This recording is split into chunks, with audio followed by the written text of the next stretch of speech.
Good evening, everybody. Good evening. Welcome back Hello. once again. Tonight we are joined by Greg Seward of Generation 16, who appeared on this week's episode about Phantasy Star Welcome. 2. Thank you for Thanks. taking some time to join us for this. Oh, thanks for inviting me. I'm very excited to be able to talk about Fantasy Star stuff. Yeah, Dude. You two are the biggest Phantasy Star fans I know. Oh.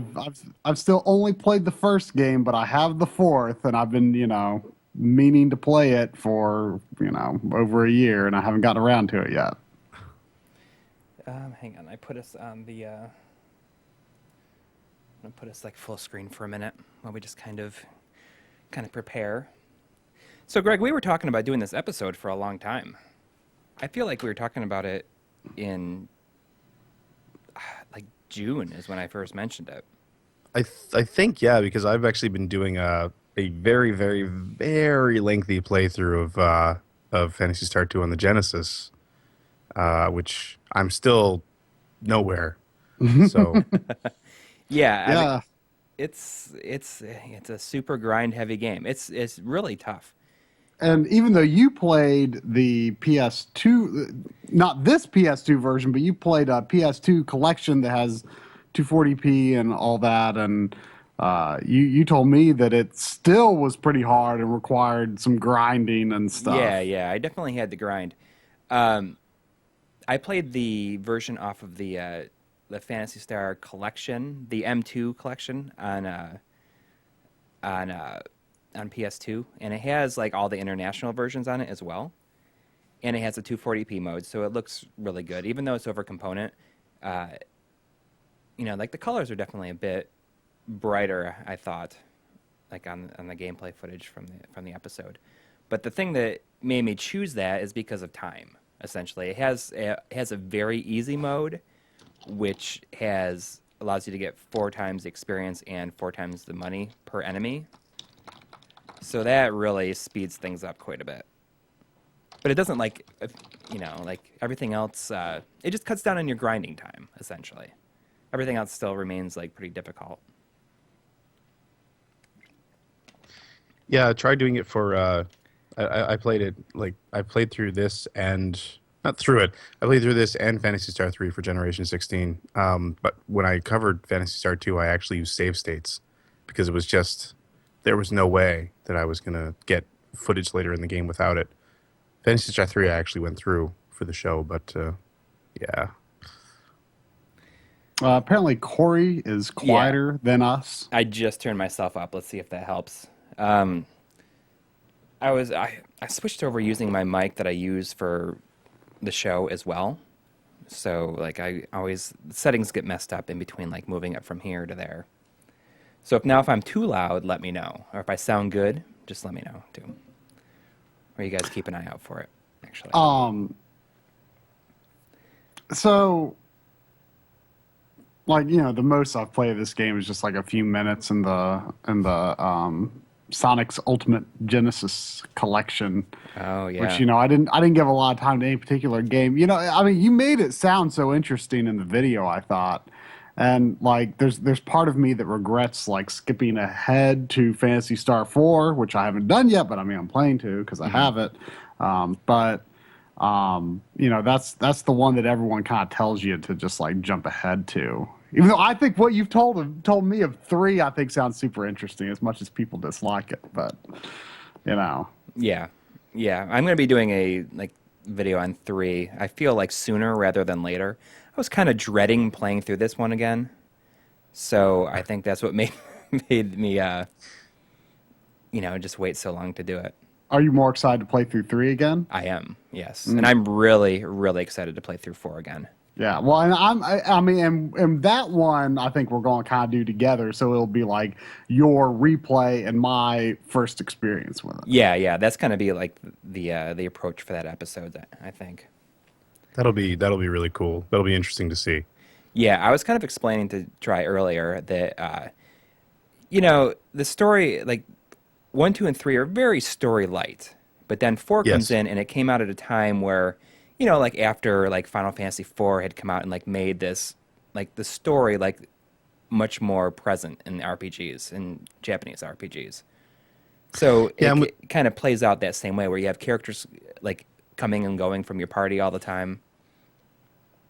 Yeah, it was very much that was the big change I found for 4 from the entire rest of the series was it was you had a prescribed party, and it was sort of, yeah, it was very Final Fantasy. But the other thing that I found that I really loved about that was the the sort of cinema scenes. That was when they really started playing around with cinema scenes, which they'd never done in Phantasy Star games. Well, they'd done like intros and endings and things like that, but yeah, like the sort of comic book style cinema scenes was what really hooked me on that game. Yeah, yeah, and it's a great story, and you know, I love the fact that it ends the series like definitively.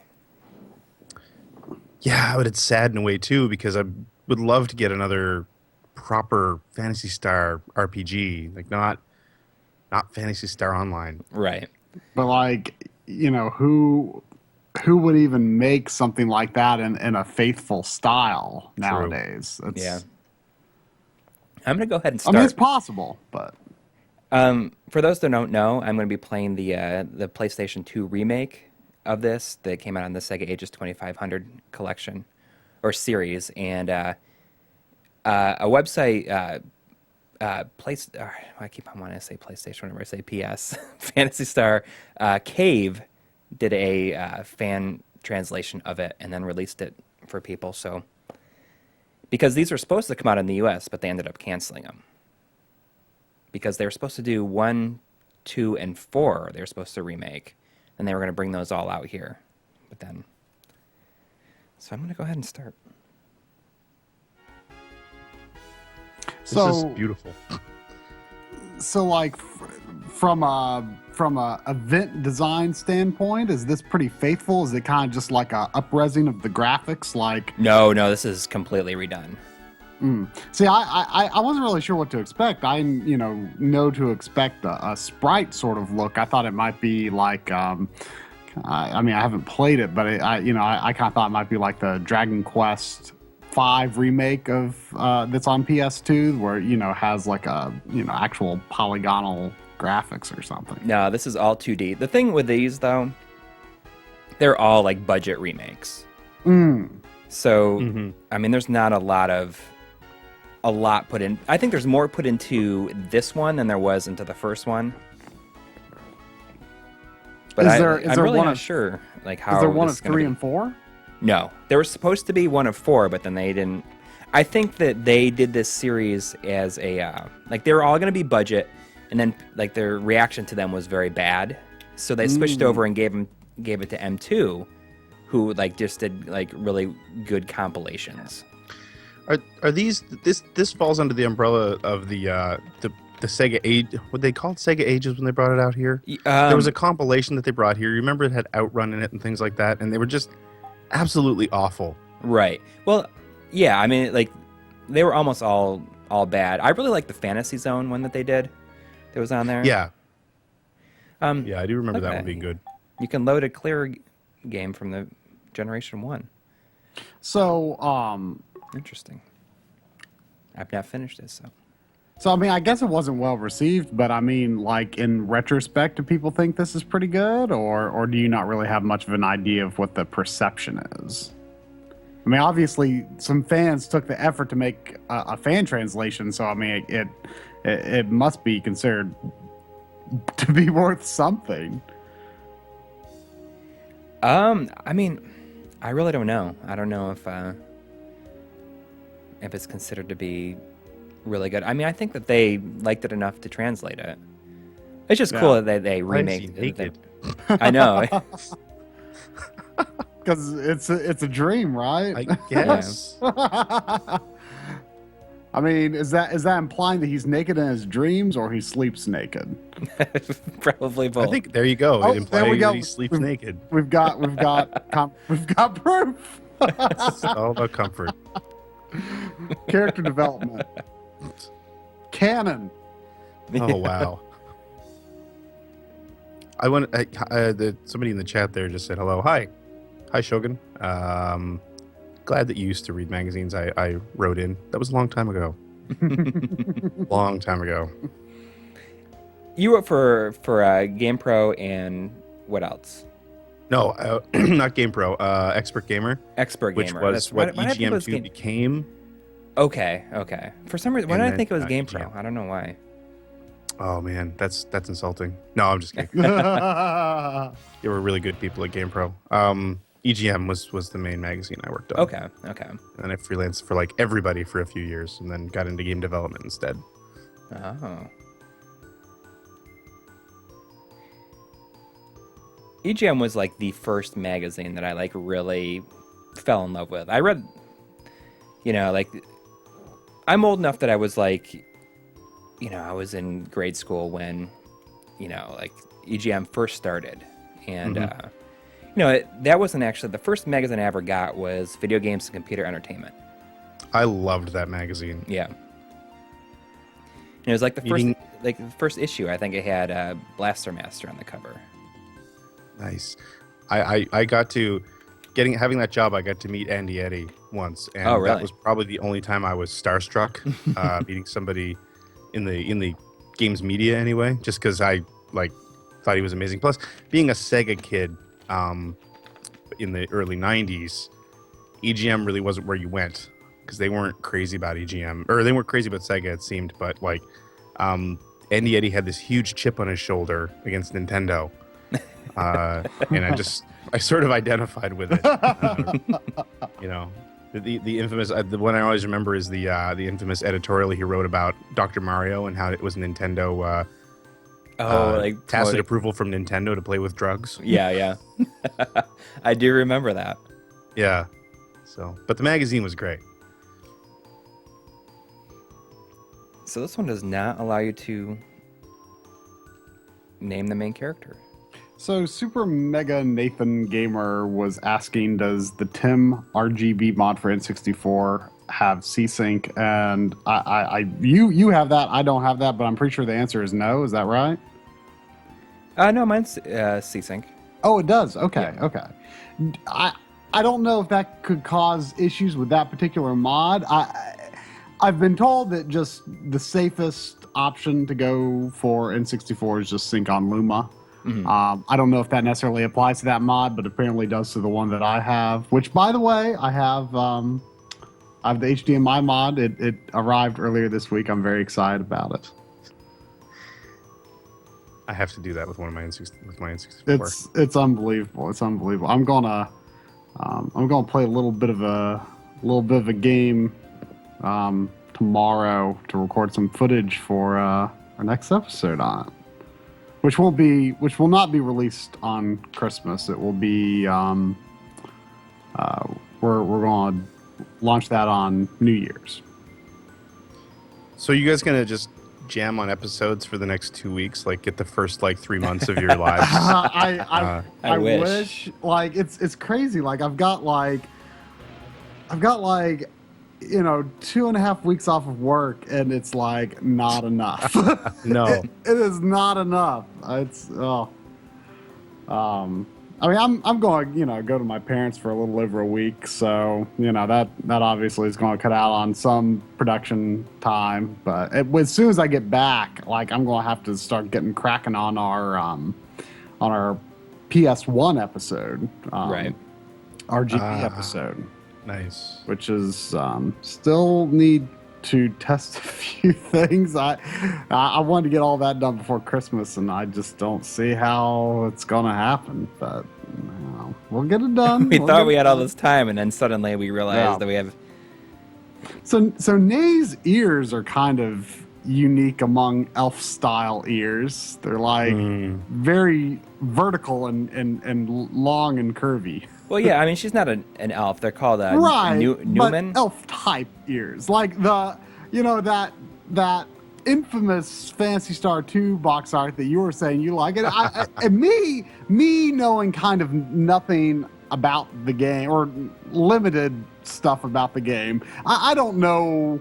I don't have enough first-hand experience with it to say whether, that box art is really stupid and does not represent the game. But the thing that strikes me on that is her ears, they look more like horns. They don't have they don't have any sort of hole that would go into the ear. Like they just look like fleshy protrusions, and it's kind of weird. Yeah, that I was surprised to hear you praising the box art in that episode. I have to say. I just kind of, it's almost universally hated, but I just really love how like alien it looks. Wasn't that painted by somebody famous? Like, isn't it? I want to say that that's like some kind of famous artist that did that box art. Vallejo, maybe? Oh, I have no idea. That'd be kind of cool. I mean, really, when you look at the series, like the first one is the only one that had good U.S. box art. Would we ever do a video comparing versions of Baldur's Gate? I actually haven't played any version of Baldur's Gate, but a friend of mine has been trying to convince me to play. I think it's a Baldur's Gate game on the GameCube. I think it's Baldur's Gate, but I think it's like pretty different. I think it's more like of a hacky slashy sort of thing. The remakes, or not remakes. They did like spin-offs during that generation. Yeah. Right. Yeah. They were very like Gauntlet-esque. I'm curious to play it. It's not really my kind of genre, but I'll probably play at least. There's like so much more dialogue here at the beginning in this exchange here. Yeah, I've been noticing you've been on these tech scenes for a long time. Recommendation for NES RGB modders. My recommended modder is Retrofixes. It's just retrofixes.com. He did my SNES Mini, and I just got my N64 back from him with the HDMI, and he does excellent work. You guys saved me so much money on my. I was so close to modding one of my Super Nintendos because I actually have a Super Nintendo Mini, and I was playing on a Super Famicom, original Super Famicom, and then when I watched your show and saw that, I could just get an RGB cable for my US Super Nintendo, like first run, and it was good enough. Ended up saving me a bunch of money on modding. And tear out the tabs. Yeah, exactly. Yeah. Yeah, it was a long time before I knew about tearing out the tabs for a long time, but it was a while before, like, I don't know, I like had a mental barrier against it, like, oh man, is that like ruining my Super Nintendo or something? Like, I don't know if I want to do that, but and the reality hits, I want to play Japanese games, so it's like not that big of a deal. Like I like in general, I try to keep my systems on, externally looking as close as possible to the original thing, and only do mods on the inside that really make sense to do. The only exception really to the external factor, like now my N64 has an HDMI in the back, and there's a toggle switch on the back of my Famicom. But the only forward-facing modification on any of mine is I've got an LED added to my Super Nintendo Mini. Okay. Which you don't want. No. You did happy. Because on the Mini. I'm happy with that because because the AV Famicom doesn't have a power LED. I've left it on for like almost a week before because I didn't realize it was still turned on. So the character movement in this is kind of like, it's really looks like they just like kind of gliding over the world. Well, isn't that kind of the Phantasy Star style? No, in a way. Like they definitely have a unique. Like the tall, skinny character sort of thing that they have going on is like definitely kind of unique among top-down games. That was one of the things I really liked about Phantasy Star 2 when I first played it. I had zero experience with the first Phantasy Star when I first played this. But yeah, this looks like a Flash game. It really does. Yeah. But a Flash game before, like, that was like an established style, I guess. Yeah. It was like if this came out nowadays, it would look cheap, but it was probably kind of cool looking back then. Like this, it looks leagues better than what they did with Final Fantasy 5 and 6 for sure. Oh God, yeah, that's pretty scary. That has died. Good thing I saved. Kefka, there was not a Genesis remake of the first Phantasy Star. They released the first Phantasy Star on the Genesis, but Really? it With was the FM literally sound. Or it had. yeah, it was the ROM though. It was the Master System ROM, in a cartridge. Is it was that released in North America? No, Ah. and I don't believe it was actually released for sale in Japan. It was actually some kind of free giveaway or some kind of prize or something like that. Okay, because I was like, why have I not been looking for that? Yeah, but it was literally, from my understanding, it's literally just the Master System ROM, but on a Genesis board. So it's basically taking out the converter. Yeah, I mean Which- that's really cool. Yeah, Yeah, I'd love to have some. Like the original Phantasy Star was kind of a weird game for me because like I played on the virtual console and like I was like really excited about it first because I loved the look of the first person dungeons. I just thought the game had a great look and I was really into it like for the first maybe half, but then like the dungeon design got really obtuse. Especially when like you could start like falling into floor traps. And then, if it only dropped you one floor, that would be one thing, but sometimes it might drop you two floors. And so you have no idea, did it drop me one floor or two floors? And then, Right. I was trying to do it legit and like drawing my own maps and stuff. And that totally threw that out the window. So I just gave up. And the second half of the game, I just looked up maps. But like, I had a lot of fun in the first half because I was, trying to do it for real. But it was just like way too hard in the second half. But like, so I had a frustrating experience playing the game, but it's so weird because like I look back on that game very fondly. Like, it's one of those games where I was frustrated at the time, but in retrospect, I was like, yeah, I don't know. Something about the game did leave an impression. Like, it's like I'm a huge fan of the Dragon Quest and Final Fantasy series, and I would admit that the original Phantasy Star is probably better than the originals in either of those series. Oh, I without a think doubt. that's fair. Despite the fact that I'm just a huge fan of those series. And I don't like the original Dragon Quest that much, but I do like the original Final Fantasy. The original Final Fantasy was the game that made me fall in love with the RPG. I mean, I played Dragon Warrior when Nintendo gave it away for free, and I enjoyed it. But yeah, Final Fantasy was kind of my experience, like what Coury talked about in the episode. Because I'm from Nova Scotia, we didn't have Toys R Us, we didn't have Electronics Boutique or any of that stuff here. We had Zellers and Sears, and not only did you not get games when they came out, but they were also super expensive. So in this part of the world, when you went on a trip, you went down to like Portland, Maine and things like that, and there was a mall there, and that's where you go buy your video games. And Final Fantasy came with those great maps that had every enemy on them with their hit points and everything, and then there was the world map on the other side, and I had the thing memorized by the time I got home and played it for the first time. See, I never even like had seen an RPG before because like my cousin had quite a few NES games and she did have Dragon Warrior, but I must have never played it because like she didn't have any RPGs, none of my friends had any RPGs, and until like I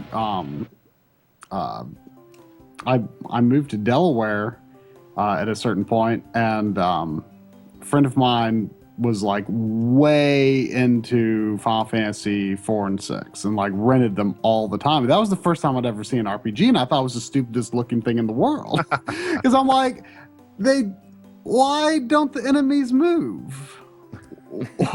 Why don't you swing your sword, but you don't actually touch them? Like, you don't fight them, and you don't fight them where you're walking around like this. It just did not look fun at all to me. Oh, look at that. Nay says, I feel like I've met Redker before. I can't remember where. I'm probably just imagining things. That's a nice callback to the text adventure. Yeah. But yeah, so it was a big barrier for me for a while. But then I played Mario RPG, and I thought, okay, well, I love this game, but I still don't think RPGs are for me. And then a friend later was like, he didn't live nearby anymore, but he was telling me online that I need to play this Chrono Trigger game. And I was like, I don't know. And Final Fantasy VII was out by then, and a friend of mine had it, and I'm like, okay, well, I will try this Final Fantasy VII, and if I like it, then I'll get Chrono Trigger. And I did like it, and I did get Chrono Trigger, and then I considered myself an RPG fan. It's funny. Final Fantasy VII. I mean, I was a big RPG fan when that came out, and I was one of the guys who was like, "Oh man, it's on the place." Like, I was so not a PlayStation person at all. Because at that point, I knew Sony and video games to me was Sony ImageSoft. Right. I do. I can agree with that. I mean, very few good games. But I remember I actually was friends with a manager at the Sony store back in '97, I think is when that came out. And they sold so many copies of Final. They were pushing it like crazy, Final Fantasy VII in the Sony store. But he said months later, he had a lot of people trying to return that game because they weren't selling them to game fans. They were selling them to people who came in to buy a PlayStation. And it's like a lot of middle-aged or parents or things like that. And just like he always would talk about how like the numbers were amazing, but they weren't really indicative of how well that game really did. Right. I could see that. I mean, the advertising didn't really say much about it, the actual game. Right. Well, it's amazing that it did ultimately, become as well accepted as it was. Like, I had a friend in high school who he wasn't like a huge gamer or anything, but like, he was recounting, his first Final Fantasy VII experience. Then he saw, Barrett like goes into cloud and disappears. He's like, what, did he eat him?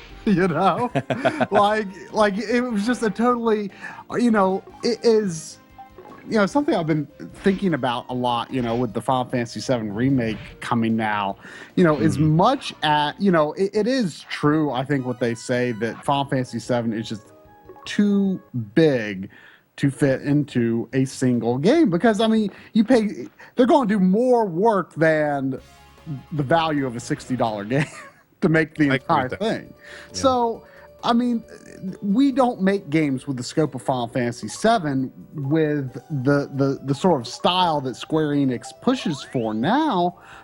Even as much as Final Fantasy VII was pushing the envelope in terms of graphics and presentation, it was still a very abstract game.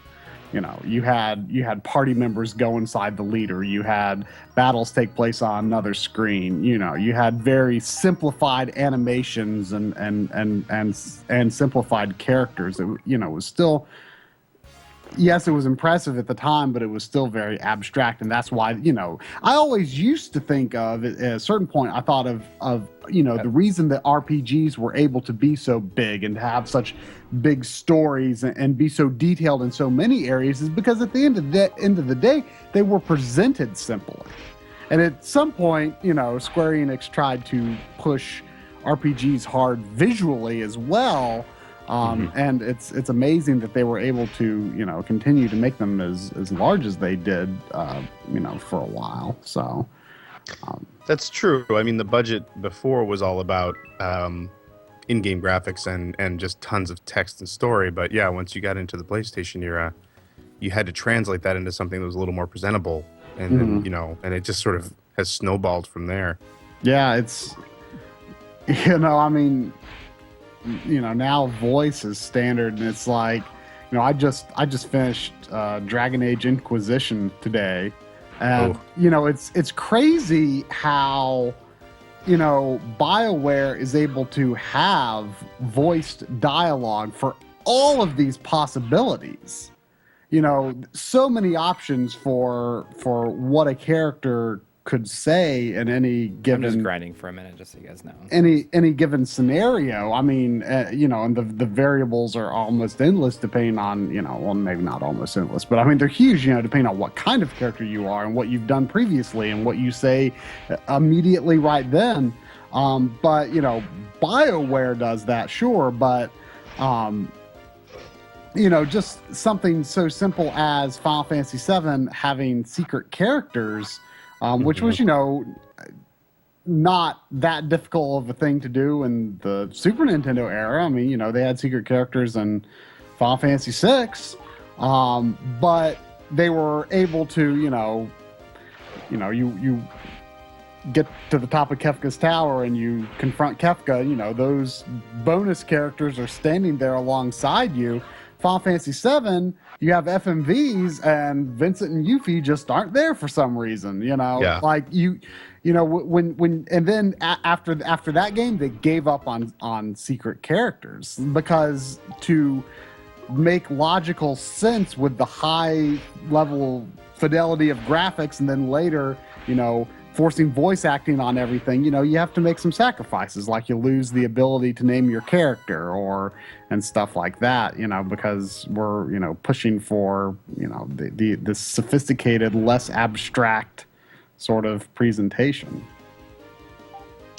Yeah, I mean, and the logistics of that too are, I don't know how they do it. I really don't. I mean, games that I've worked on in the past that are infinitesimal compared to something as big as like even a Final Fantasy VII or anything BioWare does. I mean, I've had the luck to work on scripts and deal with setting up recording and man, it's a lot of work. I imagine. And you're so locked into it, like, because that stuff doesn't happen at the end of the process. Mm-hmm. So like at that point, you're pretty much stuck with what you've got, or you've got another super expensive recording schedule, that you have for pickup lines and things like that. So I don't know how they do it. Yeah, I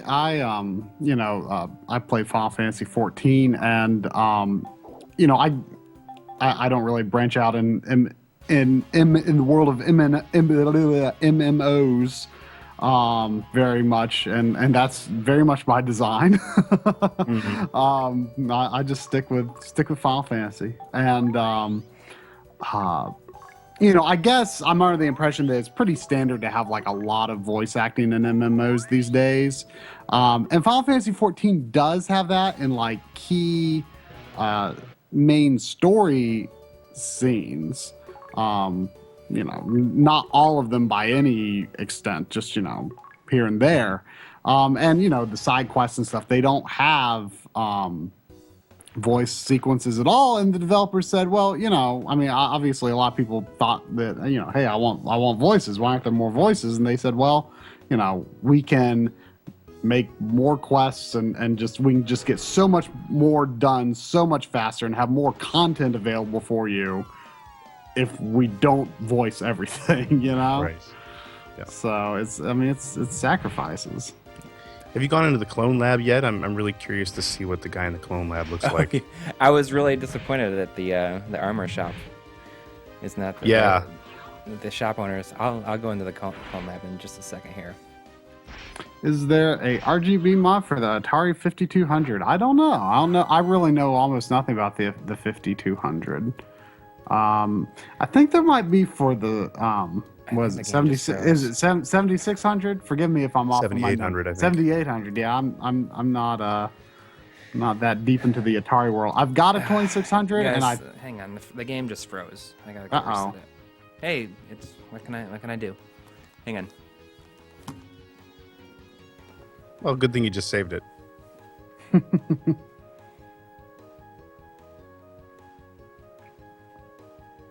I'm very excited. I just got RGB cable for my PlayStation 2. Finally. I'm in the midst of doing a lot of RGB tests. For PS1 and PS1 games on the PS2. Because I've been informed that technically speaking, RGB cables for the PS1 and PS2 should not be designed the same way. Very Really? close, yes. Something to do with the size of capacitors or something like that. And so what I have the gear right now to test, and I haven't thoroughly put it through its paces. But what I'm trying to determine is it a perceptible issue? Like technically speaking, if you were to like look at some sort of analysis graph, it's technically wrong. But if you can't see the difference, then what does it matter? So that's what I'm trying to find out, which was sort of a late discovery in my research. And apparently, generally speaking, people design them the same way. Just one cable for either, and I'm not positive to which specification they're designed to, but I'm suspecting to PS1. But that's what I'm trying to find out. All right, I'm going into the Clone Lab. Oh, look at the Clone Lab person is the same. Kefka, I would say if you're going to give Phantasy Star 2 another shot, you should do what Coury did and do the collection that lets you do the 4 times experience and money, because I've been playing through the actual original Genesis game for a year now. And I mean, you can't overstate the amount of grinding you need to do in this game. Yeah. That is frightening. That guy is frightening. Yeah, the amount of grinding in the original it's pretty crazy. I think a big thing about the episode was like my experience of using the hint book. Mm-hmm. And like it never really tells you, oh, you're gonna have to like grind a lot in this, because I don't think like at the time it wasn't even like referred to as grinding. You just gotta level up. But there's a lot more of it in this version. Or not in this version, in Phantasy Star 2 than it was in the first one. Just because it felt like in the first one, I think that the worlds were so much bigger. It felt like there was so much more you could kind of get into, so it would just come more naturally. I kind of consider myself to have a fairly high threshold for grinding, and it's kind of, I think, because of the way I sort of approach older RPGs, where I kind of enjoy, like, okay, I'm in town, I've got my save in town, I'm gonna try to get through this dungeon, and then I realize, oh, I'm in trouble, so I escape from the dungeon, I go back to town, I buy 99 potions again and go back to the dungeon. In that sense, like, I always, like, sure, I could walk around in circles, but I'm continuing to push further and further into the dungeon, and each time I'm getting a little further and figuring out the more efficient way to get through it. And in my mind, that's not grinding, even though the end result is still, I've made multiple trips and gotten multiple levels, but it's not walking in circles. It's always sort of moving forward. Your approach is completely different than mine, because with Dragon Warrior and with Final Fantasy, what I would do is you go to a new town, and the first thing I would do is go to the weapon shop, and it's like, okay, so what are the most expensive weapons? Yeah, that's what I do too. Well, yeah, so then I'll go walk in circles until I have that money, and then the levels would kind of take care of themselves. But with Phantasy Star 2, it doesn't work that way. Because if you do that, you will get to a level where the next dungeon is doable, but you have to, like, things have to go well. You know what I mean? Like, it's just, you're sort of right on the precipice of, like, if you just get the wrong enemy grouping at the wrong time, you're just gonna get decimated. Yeah. And that's very much so. Like, there's certain enemies in each area that will just, like, waste you no matter what. Yeah. Like, I always think of those like pulsating, like, brain things. Yeah. They can just, like, randomly kill you out of nowhere. But what you said about, what you do in Dragon Warrior, now that is what I do in Dragon Warrior 1, and that's why I don't like Dragon Warrior 1. Okay. Because that is literally a game about grinding. Mm-hmm. Like, I shouldn't say I don't like Dragon Warrior 1. Like, I respect Dragon Warrior 1, but, like, I don't necessarily enjoy playing through Dragon Warrior 1. Like, it is literally about, okay, I'm in this town, and exactly like you said, okay, let's look for the weapons and armor I want to buy. You go outside until you have that money, you buy it, and then you cross the bridge and get to the next town. Okay, what do I want to buy here? You walk in circles around the town, you buy it, you cross the bridge, you go to the next town. What do I want to buy here? Like, that is literally the entirety of Dragon Warrior 1. Yeah, and it makes sense because, you look back at that now and wow, is the world small in Dragon Warrior 1. Yeah. Like, it's tiny. You've got that map in Dragon Quest 2 and 3. You can visit that world. Yes. Yeah. So everybody, beautiful, Joe. I really want to play the Dragon Warrior 1 remake on the Super Famicom. Yeah, I need to get that still. I've got 3, which is beautiful. Like, I haven't really played it yet, but I got earlier this year and I tested it. I just loaded up a save file that was on, and the battle backgrounds and that are unlike anything I've seen on the Super Nintendo. They are just gorgeous. From what I've seen of, Coury's gotten me footage before of like the Dragon Quest 2 remake, and it's a little more simplistic looking, a little more in line with, I guess, Dragon Quest V's graphics, which are Dragon Quest V is kind of like Final Fantasy IV in the sense that it's basically like NES style graphics with more colors. Yeah, I have reproduction. I have reproduction of Dragon Quest 3. Yeah, but I would say that the Dragon Quest 3 remake on Super Famicom is like more beautiful than Dragon Quest 6. Like, it's just like super good looking.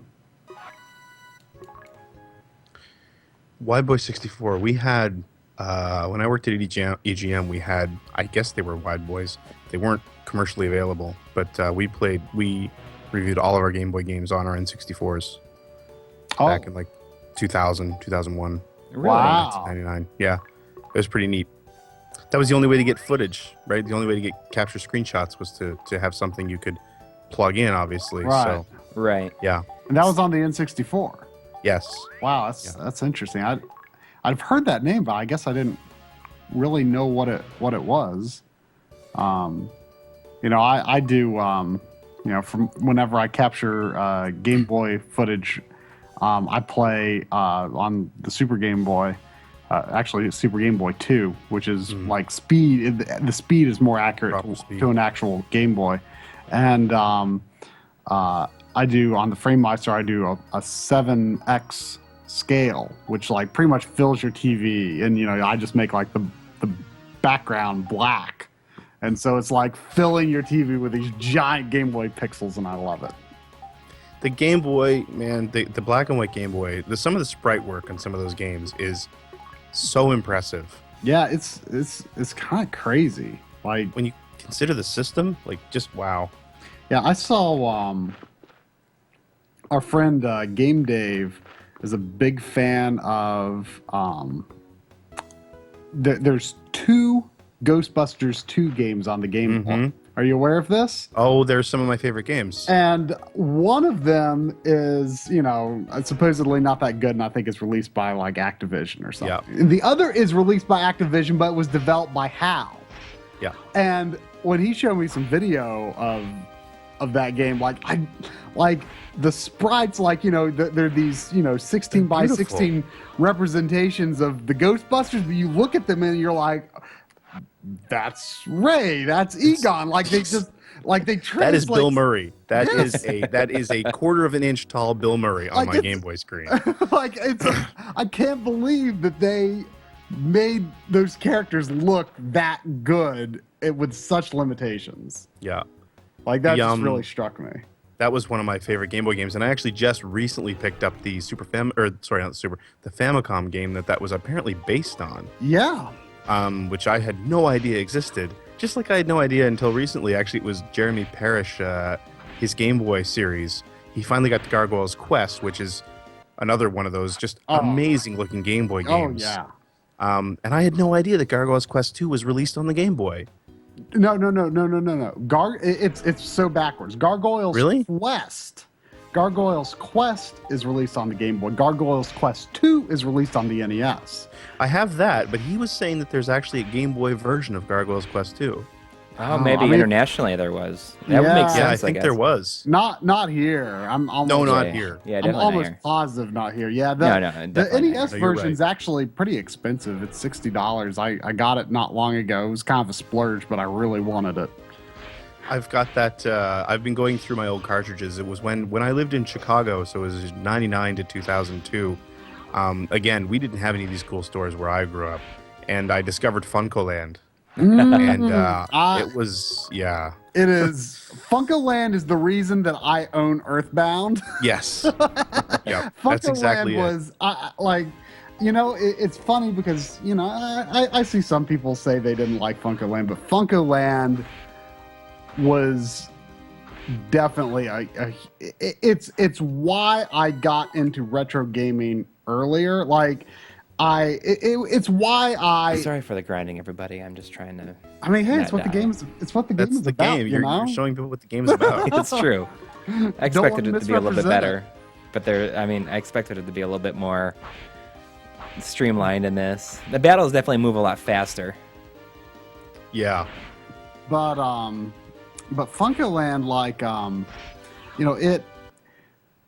I was into Funkoland in like the N64 days, but that was when I was realizing, wait a second, I still like games on my old systems. It's not just about the new and current system. And I realized at the time that I'd missed so much on the NES.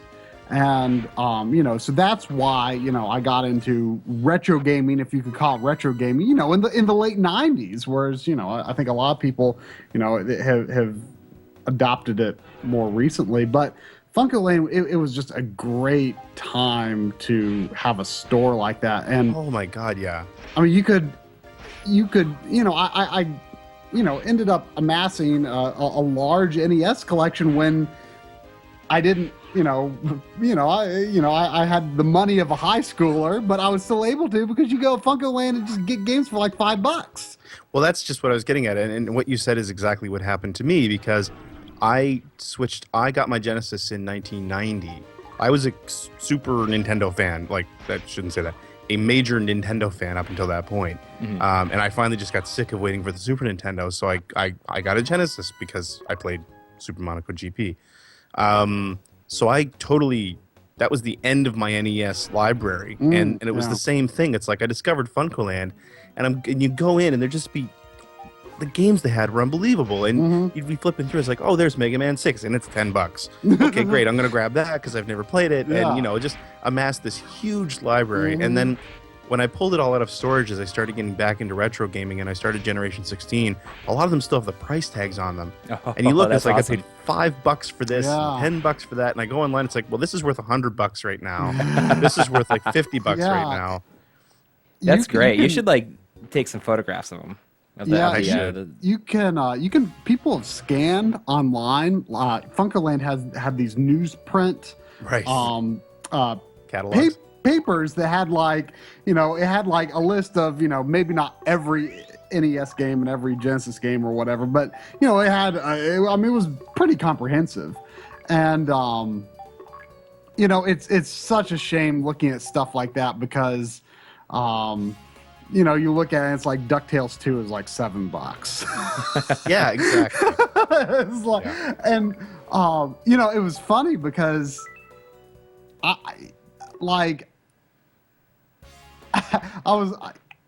in general, I could walk into Funkoland. Like I just walked into Funkoland one day and I'm like, "Hey, you got Earthbound?" And they're like, "Yep."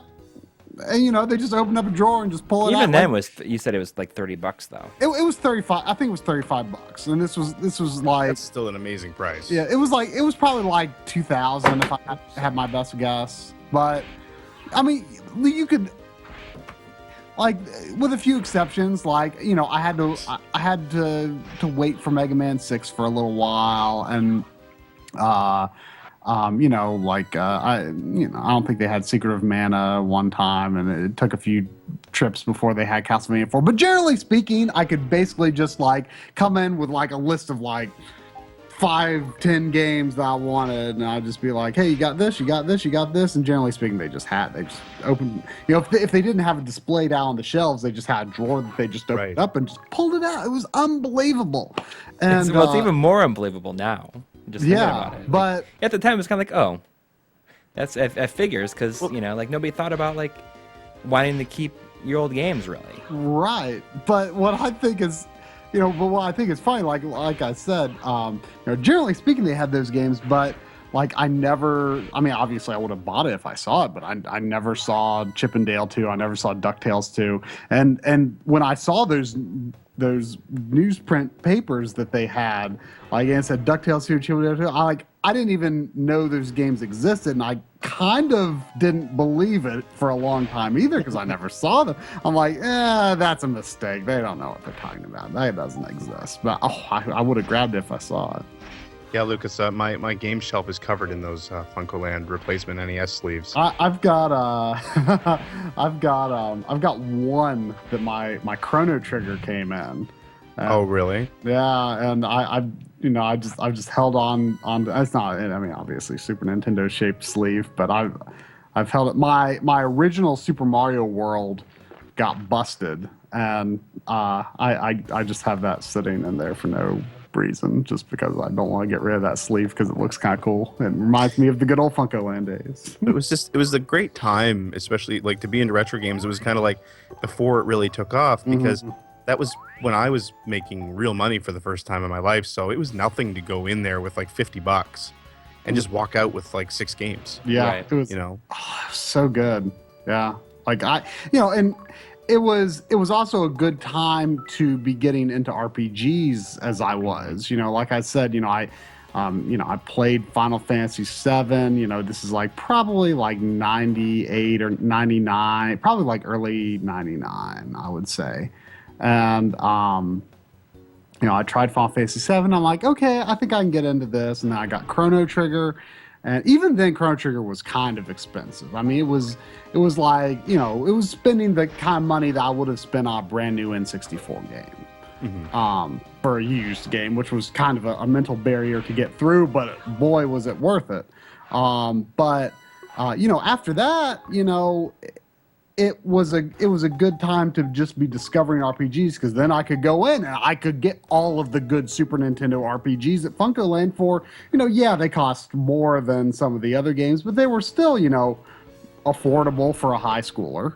Right. So I was able to get Final Fantasy 4 and Final Fantasy 6 and Secret of Mana and, all that good stuff.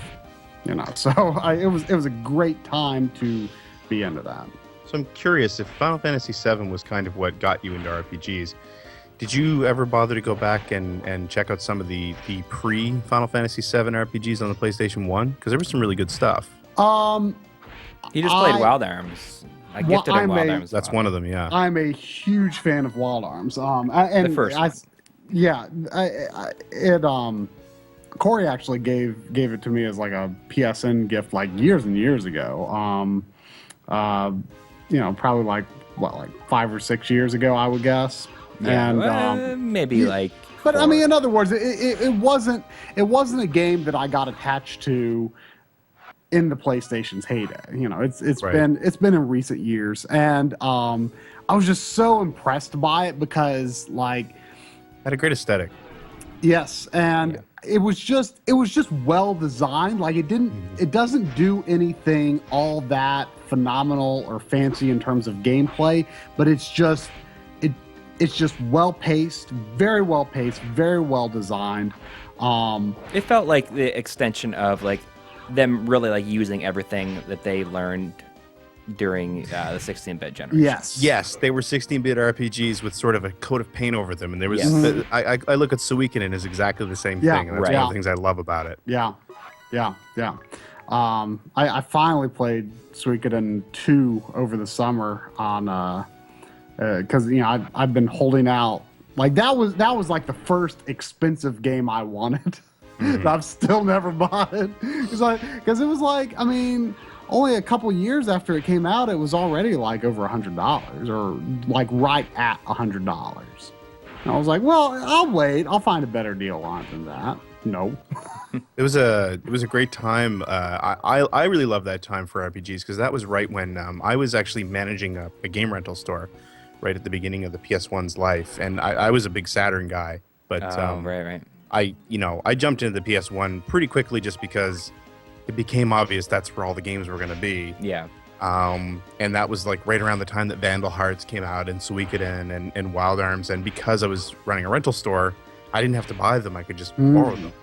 And that was an incredible time to be an RPG fan because there was just a bunch of really cool stuff, and they were kind of learning their way into the new generation, and Final Fantasy VII hadn't hit yet, so the game hadn't really changed at that point.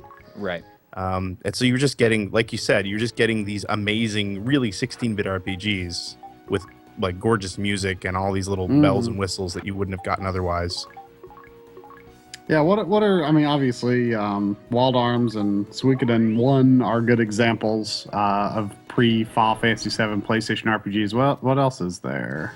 There was a lot of people like Beyond the Beyond. I wasn't crazy about it, but a lot of people liked it. I've kind of heard that referred to as a game that's almost universally not considered that good, but but apparently there's interesting things about it. It's probably better now, especially since, I mean, like, we talked about this, about how we kind of, like, we like the evolution of RPGs, and then we kind of, like, went back to enjoying, like, the basic RPGs. Right. That's kind of what I liked so much about Wild Arms. Wild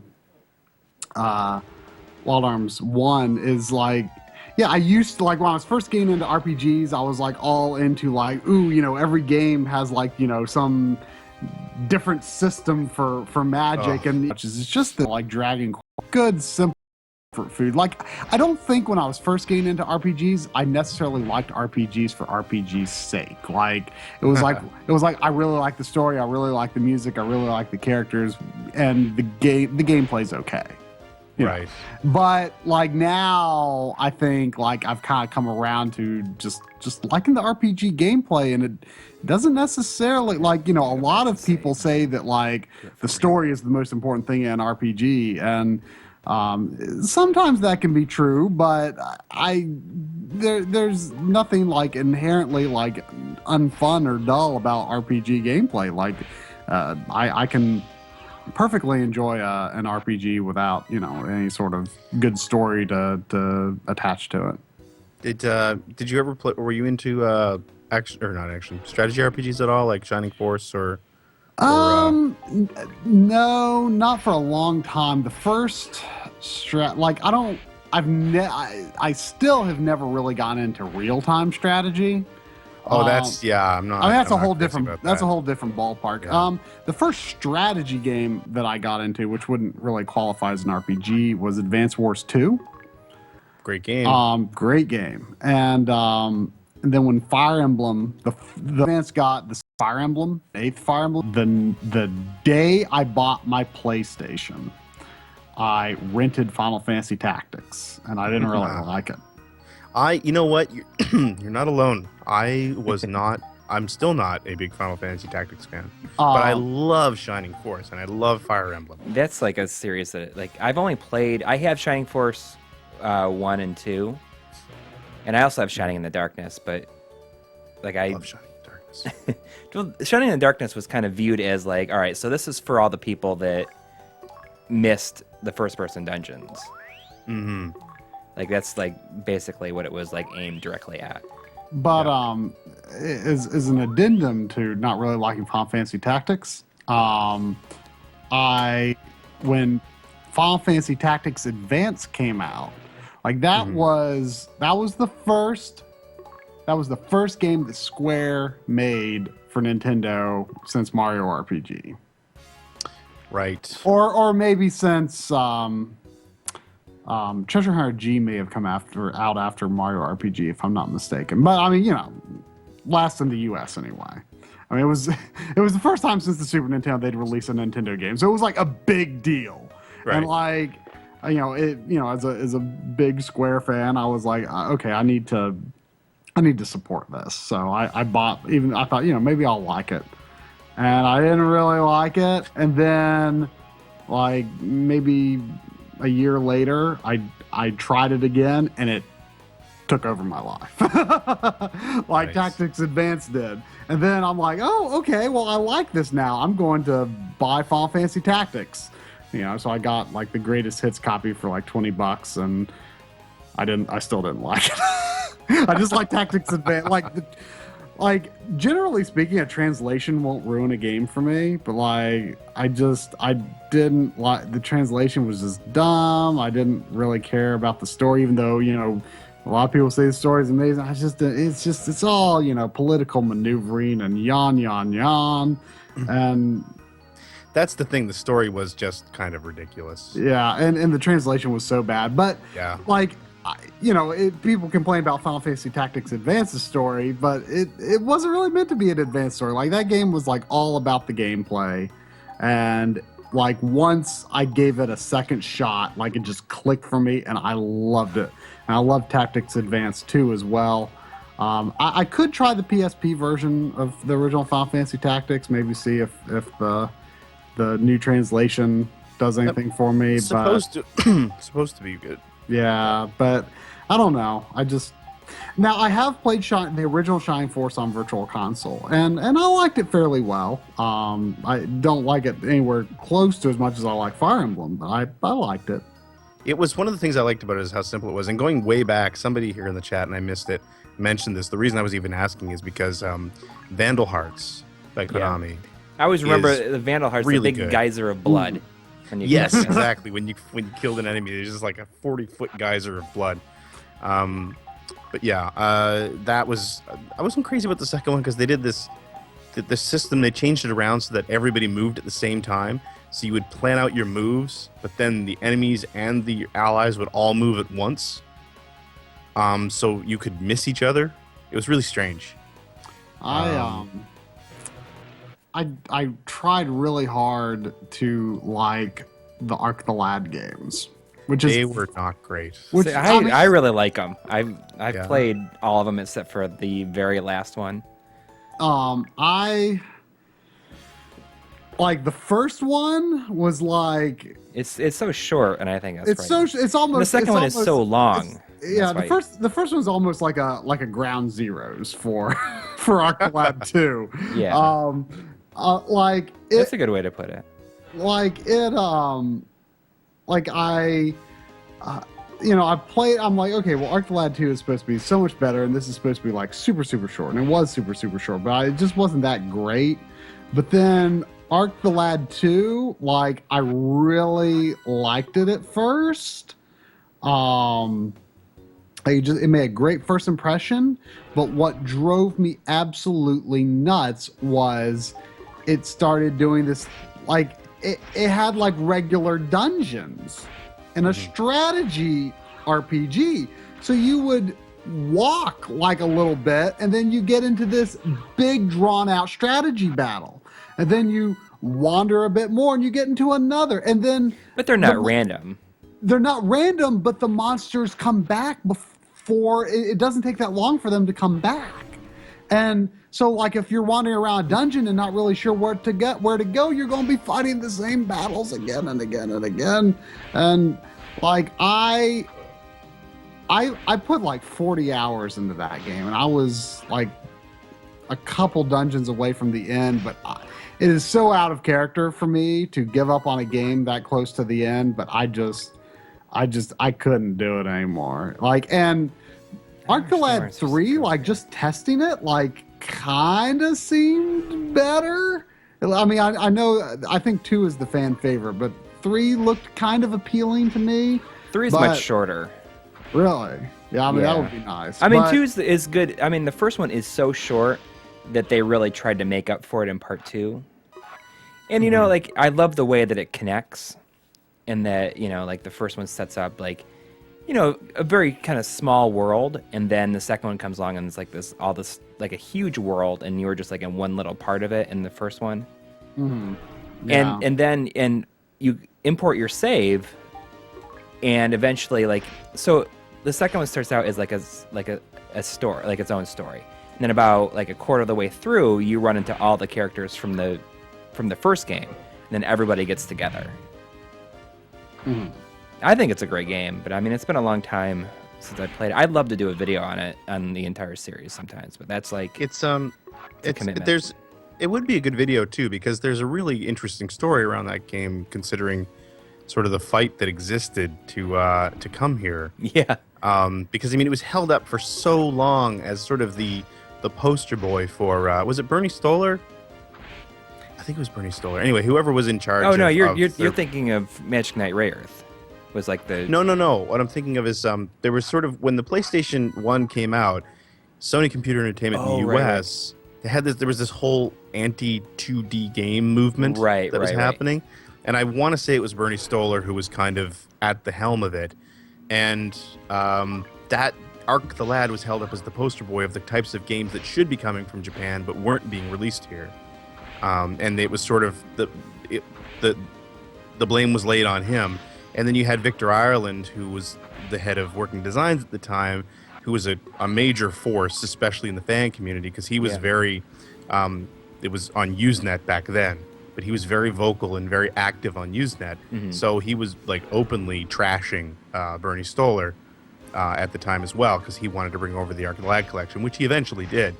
But, you know, like right at the was end of the also, PlayStation's life. there's like this longer element of that story, because then when Stolar came in and sort of took over Sega of America, that led to the falling out between Working Designs and Sega, which Working Designs had been a big Sega supporter up to that point. Like, it's just, there's a lot of drama over many years between Working Designs and Sega and Sony.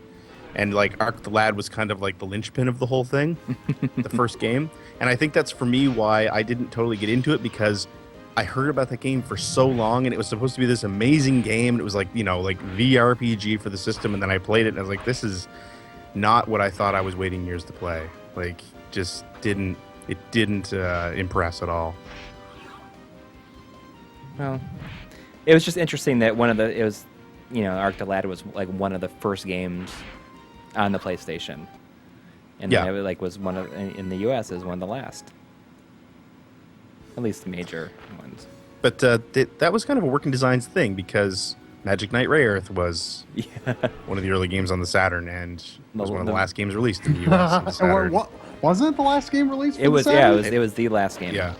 And like Lunar 2, I think, was the last game released on the Sega CD, or one of the last games released on the Sega CD, or something like that. Like, they just, it was kind of their thing for a long time.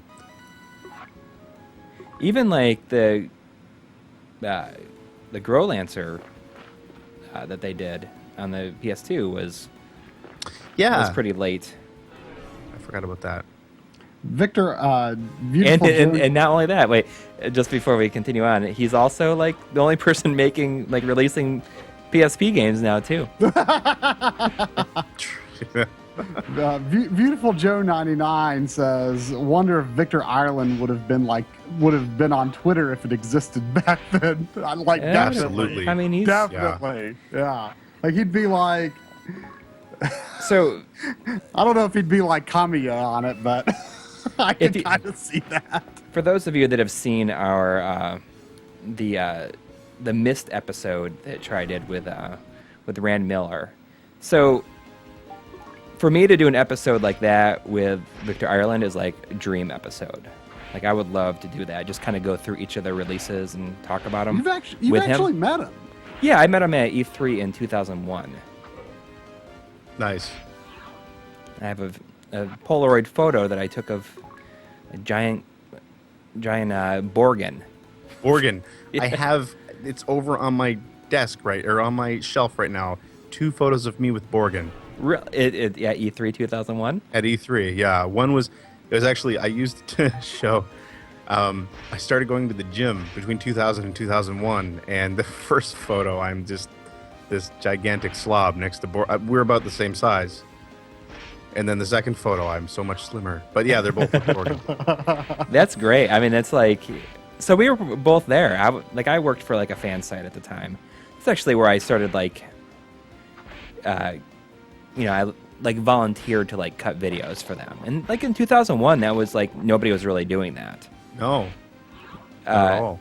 Like I was kind of like my big inspiration that I like became friends with, and I still talk to fairly here often is Kevin DeSelms, who did video for Game Fan online. Mm-hmm. He was Hi-Fi in Game Fan magazine. Yep. And I still talk to him like here and there. Like we're like he's as a working editor, and you know like it's because of him that like I went in like I started figuring out how to like edit video, and then you know here we are.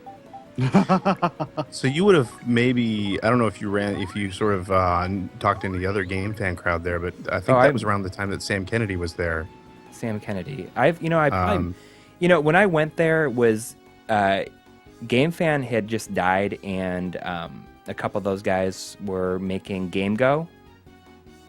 Game Go, I remember Game Go. Yeah, I have. There's a picture of in the canceled second issue of Game Go that never was only released in PDF form.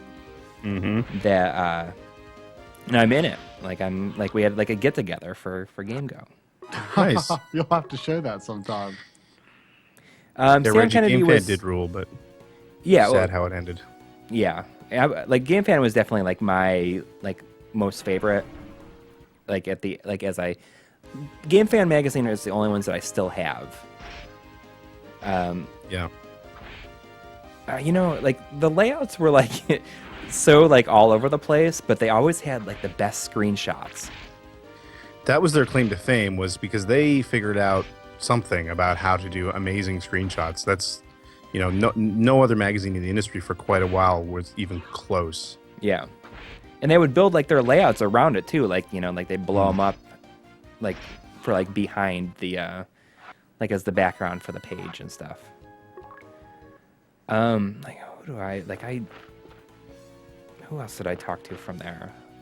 Like I talked to ECM a bit. He had a big hate on for EGM. Big hate on. It's kind I of never met him though. Like I met him. Who did I talk? Like the two people I met like during that time was ECM and Matt Van Stone, who was Kodomo. Mm-hmm. Those were the two that I knew, like that went on to go to do Game Go.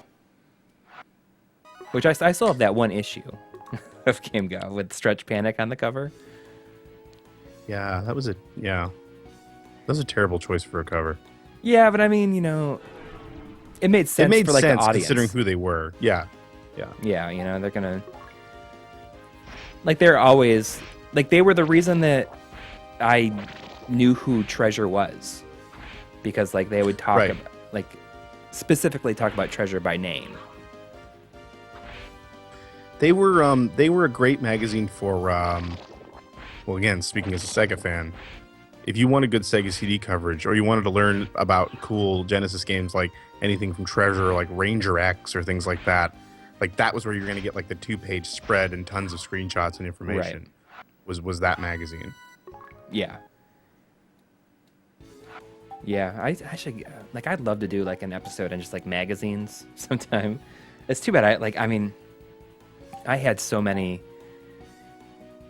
magazines that I threw out like years ago. I had like every single issue of EGM, every single issue of Video Games and Computer Entertainment, every issue of Game Pro, every issue of EGM2. I think until like 97 or 98 is like when I kind of stopped getting every single issue. Because I think at the time, that's when I worked at Electronics Boutique, and I would just like read the magazines there.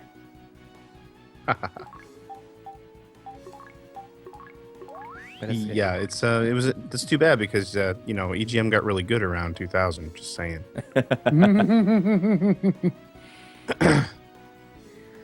But yeah, I've got a bunch of Video Games and Computer Entertainment, and Next Generation for me was the pinnacle of game magazines. I mean, when they were reprinting a lot of the interviews that they did in Edge, Like this, they get 10-page interviews with people like Tom Kalinske or Yu Suzuki or Right. anybody really. They were always incredible. I mean, I really liked Next Gen, but they were always my last choice for some reason. I don't know. It's stupid to think that was the case now, but at the time, I guess. Expert Gamer, yeah, Shogun. Expert Gamer did talk a bit about imports in anime too, and that was mostly spearheaded by a guy named Andy Barron, who was there when I first started working there. John Riccardi, who runs I think he runs 8.4, or he's one of the owners of 8.4. He was the editor-in-chief. They do all the translations, right? Yeah. Okay. Yeah, he was the editor-in-chief in 1999. He's the guy who gave me my first actual job in the games industry. Really? Yeah, and Andy Barron was one of those guys. He was a staple at Ziff Davis. He had been around for years and years and years. He used to ghostwrite a lot of reviews for some of the guys in EGM and do a lot of previews back in the early 90s. But he fought for a long time to get import coverage into Expert Gamer, and they finally gave him a couple pages every month. It was very cool. Yeah, he unfortunately passed away a little while back. We did a memorial show for him on Player One, but he was an interesting guy. He was the when I started at Ziff Davis, he was next to me. He was in the cubicle next to me, and he was very socially awkward. But he had a real passion for laser tag, and that's how he introduced himself to me. He was a big laser tag player, and apparently he played in international tournaments. And when he found out I was Canadian, that was our connection. Even though I've never played laser tag in my life, but apparently the Canadian team was really good in laser tag, I guess. So yeah, that was how we connected. But Andy was an interesting guy. And it was kind of the beginning of, I thought anyway, that it was sort of a precursor to that magazine ended up becoming something called Game Now. Oh yeah, and, were they were the ones that were the beginning of that. Was Game Now the one that was like EB Games exclusive for a little bit before it was Game Informer? Yes. I don't know if that was Game Now. There was a Ziff Davis magazine that was EB Games exclusive. It wasn't Game Now. It was a new magazine. James Milkey ran it. I don't know if he was editor-in-chief, but he ran it. But it didn't last long. No, it was something. It wasn't Game On or something like that, or Game. It wasn't Game Go. No, it was something like that. Google it really quick if you can. It's gonna drive me crazy. For some reason I thought it was Game Now.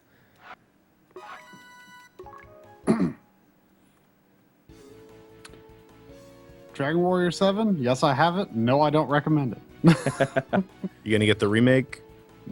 You're getting the remake. the way I've told it to people, I've said, look, people, everyone, please buy that. We need to support the Dragon Quest series in the U.S., but I've done my duty. I played 112 hours of Dragon Warrior 7. I've done my part.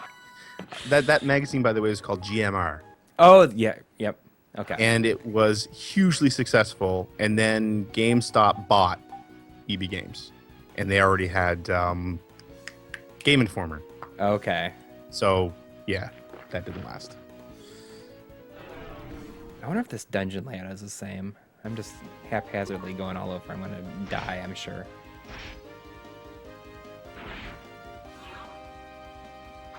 That's cool. So you gotta have so many cool stories from working in the industry. So you work in. You say you work in a. Oh, what's this? It's a dead person laying there. You said you work in game development now. Yes.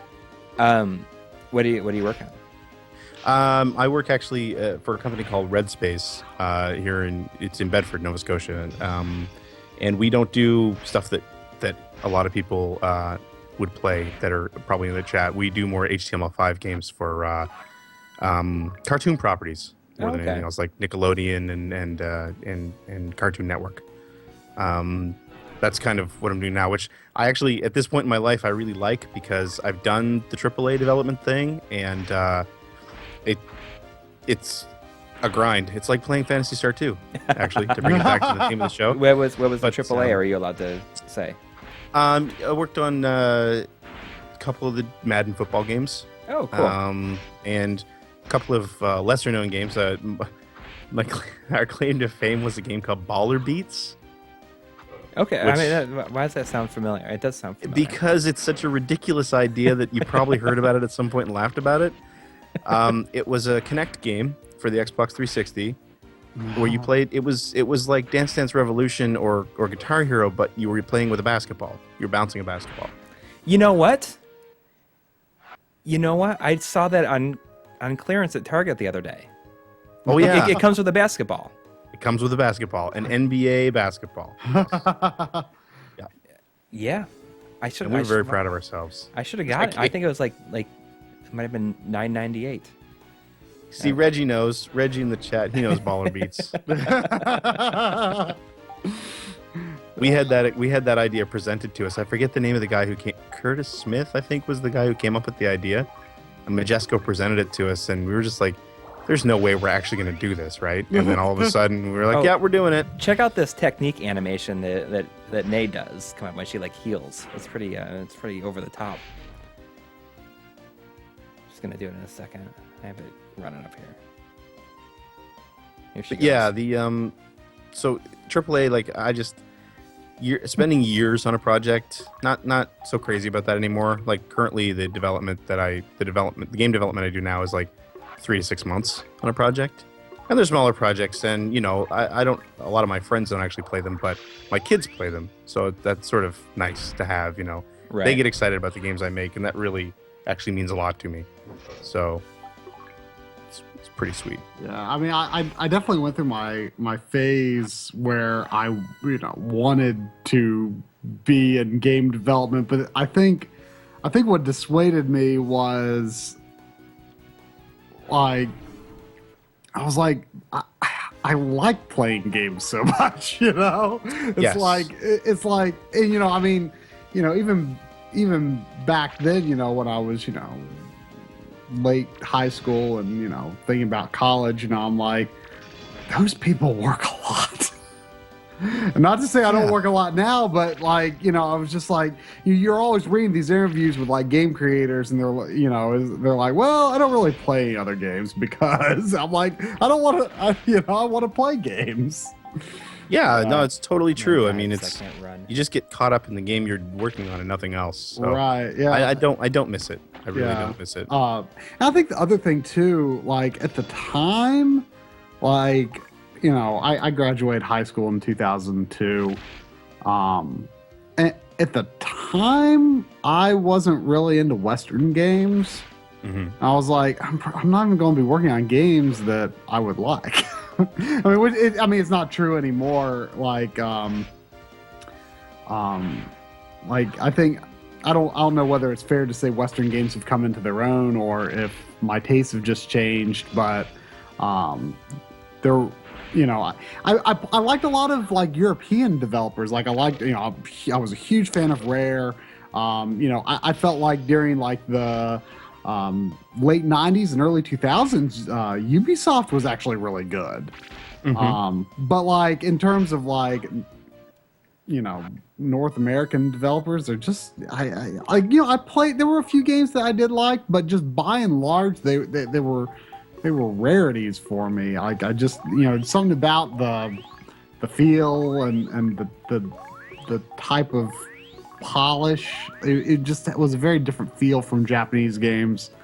But now, like had I been graduating high school now, well, had I been graduating high school now, I'd probably be thinking about indie games.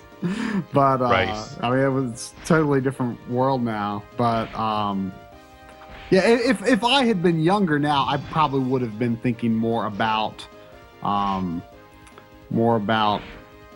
getting into game development than getting into video. But I like to think of myself as more of a game appreciator than a game maker. No, that's cool. I mean, and I'm you know, I shouldn't say I don't miss doing games media. I really enjoyed doing games media actually, but I kind of like there seems to be this movement, especially with YouTube creators, and you guys are some of those people, and I try to be as well, where you're kind of looking for positive things to say about games, and I find that really refreshing because you know, like I really like Angry Video Game Nerd a lot, but it seemed like everybody tried to do that after a while, and it just got old. And you know, I have a huge respect for the history of gaming, and it drives me nuts when I see videos for like old Atari 2600 games and people laughing about, you know, oh, and you just do the same level over and over again. Couldn't they have come up with a story and things like that? And it's like, well, no, that was the technical limitation. That's what it was like to play video games in the late 70s. You know, like it's just how it was. Or even something with like a Phantasy Star or like Dragon Warrior 1. I mean, we talk about how grindy it was, but you know, you still have respect for the fact that it was like that because it had to be like that. Right. You know, that's something we talk about a lot, and I think we kind of address it in, like, we're doing like a little list of games that we like that are generally disliked for an upcoming video, and we talk about how, like, we have a pretty easy time, I think, just kind of accepting and dealing with the limitations the games present to us. Right. Yes. Like an example, like I'm not going to give a example from one of our games on the list, but an example would be, you know, just like we were talking earlier about how,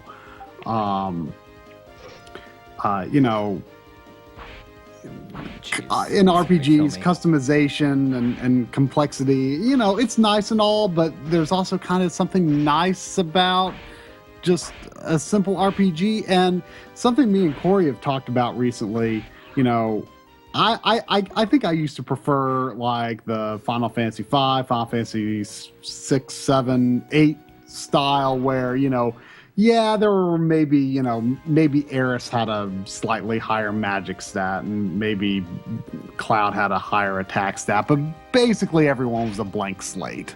You could do anything with anyone, whereas, you know, like Final Fantasy 9 or whatever, like, why would you even hit the attack button with Dagger? Like, there's no reason to. She's so weak. You know, and that's like at the time, like I didn't really like that. I liked, you know, being able to do whatever with any of my characters. But nowadays, I think I kind of lean more towards characters having preset roles, and not just that. You know, like Final Fantasy IV, you know, the first time I played that, I'm like, well, you know, it's good, but I like what I can do with my characters in Final Fantasy VI. But nowadays, I'm kind of like, okay, like I want the game to give me what I need to work with. Like, okay, you've got a white mage, you've got a paladin, you've got this, and that. You got to work with these characters. See what you can do with these characters. Yes. And these characters, they're going to be what they are, and you've got to deal with it. And I also like, and me and Coury have talked about this as well, I like picking my party members, but I also kind of like the game forcing it on me, and it's you know, the party members come and go at preset. It's part of the story. Points, and for sure. It's like, okay, this is a character I wouldn't have used, but now I've got to work with them. So I like working within the box that the game has created for me. You know, freedom, open worlds, all that stuff is good and great. But sometimes I want to work with what I'm given, and that can be the limitations of that can be exciting to me. For sure, absolutely. That's kind of I feel the same way. I mean, I when it first started opening up, I was excited about it. But honestly, the other thing too is it has to do, for me anyway, is the time sink. You know, like I'm super happy to go back and play something that doesn't take as much time to build up characters and everything. I do like them all playing a very specific role. Right. Yeah, I mean, I remember, you know, I've played through Final Fantasy VI a few times, and you know, my main party would have every single character knows every single spell. You know, Yeah. it's like what makes these people any different? I think where some of those gears started to turn in my head. Well, in part, I would say Final Fantasy 11 because, you have these characters that have to play these very specific roles in the party, and then when I played Final Fantasy 12, I get maybe a not like that too much. When I played Final Fantasy 12, relatively, probably early on, probably the first 10 or 12 hours of the game, I was starting to run into some brick walls and boss battles. And because Final Fantasy 12, again, more or less lets you do anything with any character, I was doing that. I was making my characters, all red mages, essentially. They were jacks of all trades. And then I was thinking back to my Final Fantasy 11 experience, thinking, well, you can't have a successful party if everyone is a warrior, if everyone's a black mage, if everyone's a white mage. So I started giving my characters specializations. Okay, this character attacks primarily. They only heal people as an absolute last resort. Like, 80% of the time they're going to be attacking, 20% of the time they're going to be healing. This character heals 70% of the time, and if there is absolutely nothing else to do, then maybe they fire off a shot and attack. And then I had another character that would do sort of more middling things. They would apply buffs and debuffs and stuff. And that was very eye-opening to me because it made me realize that the party diversity actually amounted to efficiency, and I was able to get past roadblocks in Final Fantasy 12 by refining my strategy, specializing my roles, not by grinding. And that was kind of a revelation and very exciting to me. And I think after that, I started really appreciating stuff like Final Fantasy 4, where the roles are defined, and it makes me appreciate, just because this character does 12 damage when they do a physical attack, I can be overall more efficient with how my party runs, and that's interesting to me. I just saw somebody, Reggie, saying that they stopped playing Final Fantasy VI when, because he got Road Rash for the 3DO. Amen. I once sold. I wanted Road Rash and Need for Speed and Wing Commander 3 of all things on the 3DO so badly that I sold my Super Nintendo, my Sega Genesis, the Sega CD and 32X, and my entire library for both consoles, and bought. And this was in Canada, so it was $700 in the US. It was over $1,000 to buy that console in Canada. To get a 3DO. The 3DO was my sole system for at least a year and a half. That's a rough system to have too. That's a commitment. Yeah, it was a bad commitment. But the support that they got from EA though, is so interesting. I think. Oh yeah, because Trip Hawkins, right, because he was one of the creators of it, right? Yeah, I mean you look at Need for Speed. I mean that series started on the 3DO, although it's technically Test Drive. Right, right. It was like Test Drive, company, Road and Track or something like that. Need for Speed. Yeah. But yeah, and I think the FIFA series really got going on that, and the Madden. There was a lot of good stuff on that console, really, but it just was drowned out by multimedia. Yeah, I mean that's where like Crystal Dynamics really came into their own on there. They became a name. Which was also started by ex-Sega people. Oh, really? Didn't know that. No. I didn't know that until I read Console Wars. But yeah. Oh. There's some Sega of America people who created Crystal Dynamics. Really? That's cool. Mm-hmm. So that's, what I think is, even, the Madden on there was, it's a totally unique version of Madden. It was, never anywhere else, that version. Mm-hmm. And it was really good. I remember it being really good. And having, all the, the full motion video, tips from Madden on there. Talking about the 3DO kind of reminds me of what you said earlier about, you saw the PlayStation and you're like, well, PlayStation, they don't make good games. And, I've written probably half or so of the script for our PlayStation RGB episode, we always like start off the episode like kind of trying to express like what was special about this particular system, before we get into the technical stuff, like what sort of capture like what's special about the system, or what the feeling of that system was back in its day. And I was kind of trying to express in some way how there were all these new challengers to the market in that time, and they were pushing the CD technology as stuff like CDI, 3DO, and in my mind the PlayStation was just another one. It was like, Philips makes the CDI, Sony makes the PlayStation. Like those were equivalent systems in my mind, and it's I can understand that. Yeah. It's hard to look back and get that perspective with PlayStation having blown up like it did, and literally completely changing the gaming landscape. I mean, if it weren't for PlayStation so thoroughly challenging Nintendo as they did, then things would be vastly different today. Well, even in Sega though too. I mean, they scared Sega so much. Yeah, but the Saturn did well in Japan. It did, but not nearly as well as the PlayStation. No, and I mean they were. The Saturn, I think, with or without the PlayStation, the Saturn would have been doomed in the U.S. I mean, going back to Next Generation, I vividly remember the very first issue of Next Generation was a Virtua Fighter cover, and it had a big interview with Yu Suzuki in it, and it was in that interview that he called out. This was before the Saturn was released in the U.S.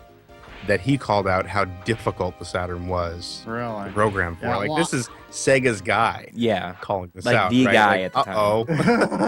Well, yeah, I mean, it's trying to make Shenmue on it at the time, probably. It's crazy looking at like the pictures of the Saturn motherboard. It's got like a bazillion chips on it.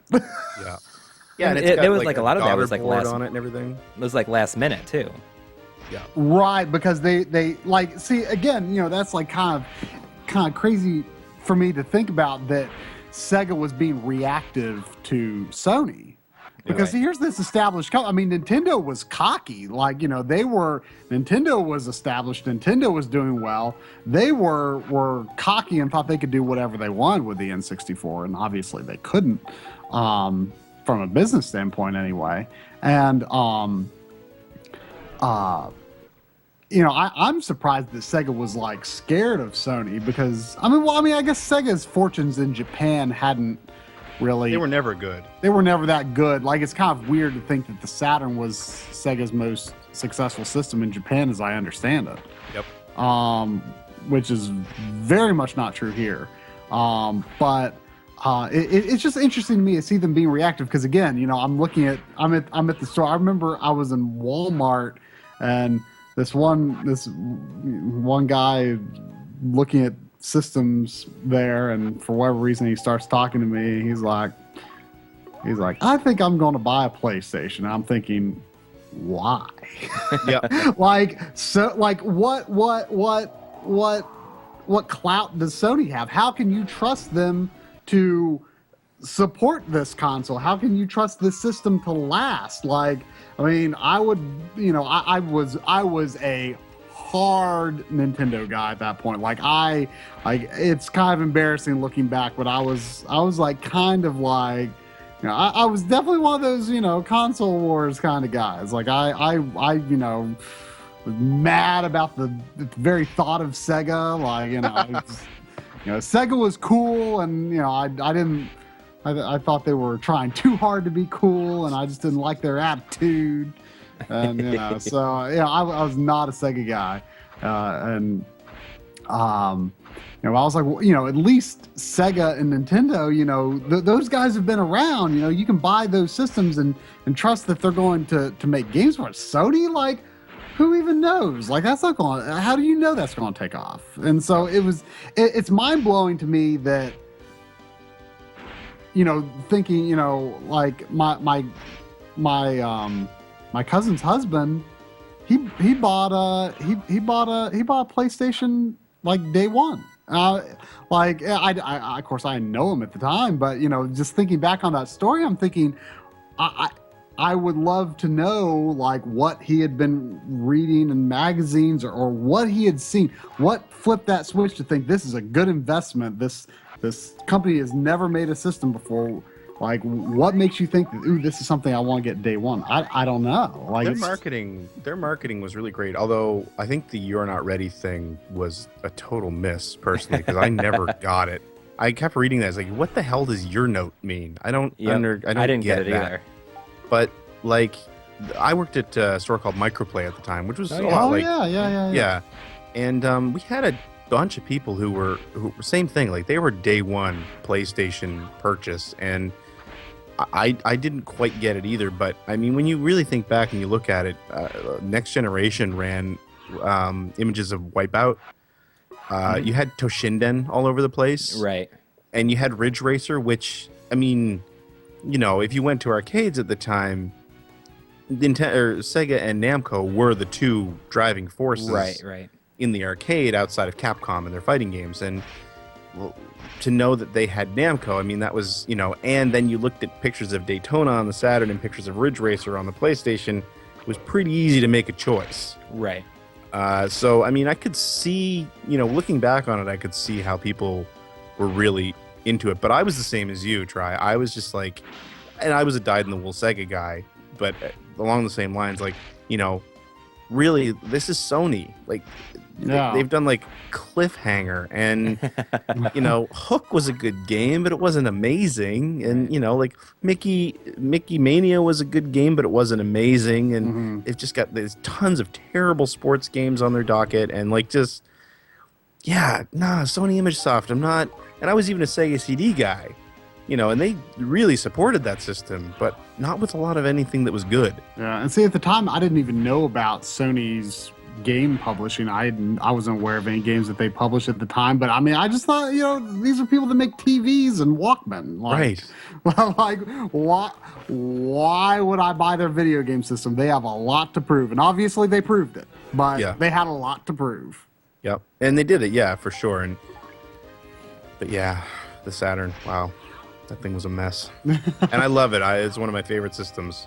Yeah, I never had one until just about a year ago.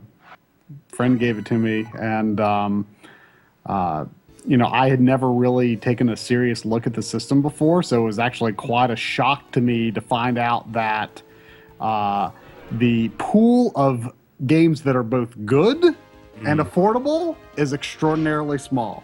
That's not to say that there aren't a lot of good games on the Saturn, but all of the good ones are 60, 100, 200. I mean, it's insane. The thing is with the Saturn is one of those systems where you've got to buy Japanese. Yeah. The games are so cheap in Japan. I don't have any Japanese versions, but I did get the action replay that would let me launch them if I decide to go down that route. But yeah, I mean, even conventions have them. You know, just lots of. You know, they'll have the games that are, you know, $150. You know, they'll have the same vendor have those for $2, the Japanese version. It's insane. But yeah, I decide once I have $40 each, that's like affordable enough. And so I'm like, if I like get those two on top of the games I was given, and I don't get any more Saturn games, I'll be happy. Like, and you know, don't get me wrong, there are some Saturn games I would like to get. Which is the Shining game that kind of looks like Zelda or Ys? Like that looks Shining Wisdom. Yeah, that one. Which was a Working Designs game, actually. Yeah, that one looks really good, and I really want to play it, but it's expensive. Yeah. But yeah, it's you know, I'm extremely happy with my Panzer Dragoon purchases. It's a great game.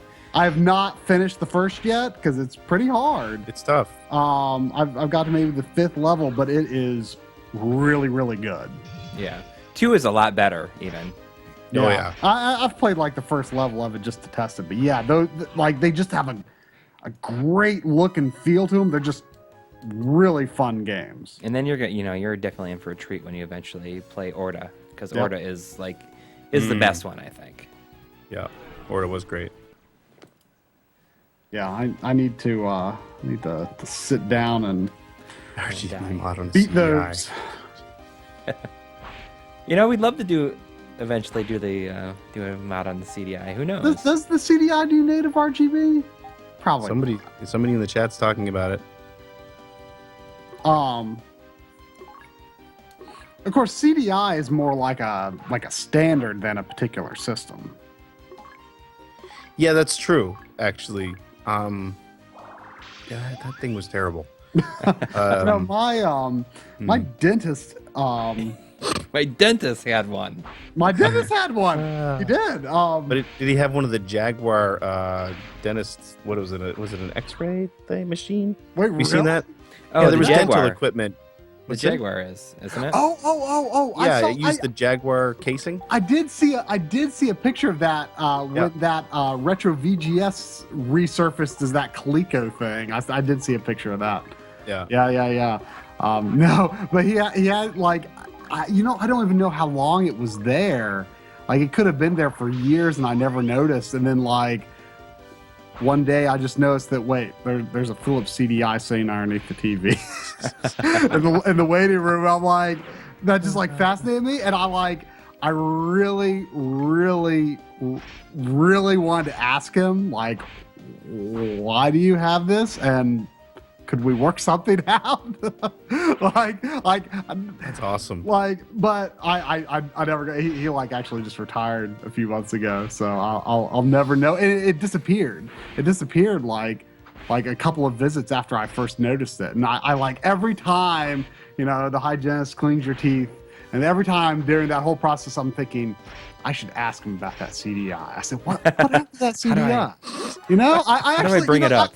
I kind of am a collector of things like this. I would love to have one. I would love to have it. Yeah. If you were just interested in giving it away. Yeah. But I was like, okay, I'm going to ask him. I'm going to do it. And of course, the dentist is with you for like a minute and a half, and I never got around to asking. I couldn't bring myself to do it. You needed to stop brushing your teeth so that he had to spend more time with you, and he could bring the subject up. I never brought it up, so that CDI is lost to me forever. I was using a map here, but I don't think I'm like. I mean, I'm obviously a huge. I'm using a map now. Zelda fan, and there's a dark part of me that really does want to have the CDI Zelda games. Yeah, I know what you mean, right? You just kind of want to complete it a little bit, like you'll never really play those. I mean, I might play them, if I did own them, I'm part of another website called the Backloggery. I used to go there a lot, and we do marathons, either site fundraiser or charity marathons. Once or twice a year. If I got a CDI and I had the CDI games, those I can guarantee you would be Backloggery marathon games. Like this earlier this year, I did Sonic 06. So I mean, I can take it. I can take it. Yeah. I played that do you remember how long that was, Corey? I think it was like 26 hours or something. It was more. That game was that long. I know, right? It was pretty long. Like you, in one sitting, you did it. There's 3 characters, and they have like parallel paths, and so you like have to play all 3 characters to unlock the final boss. I can't imagine. Yeah, so I sat through that for like 26-hour marathon.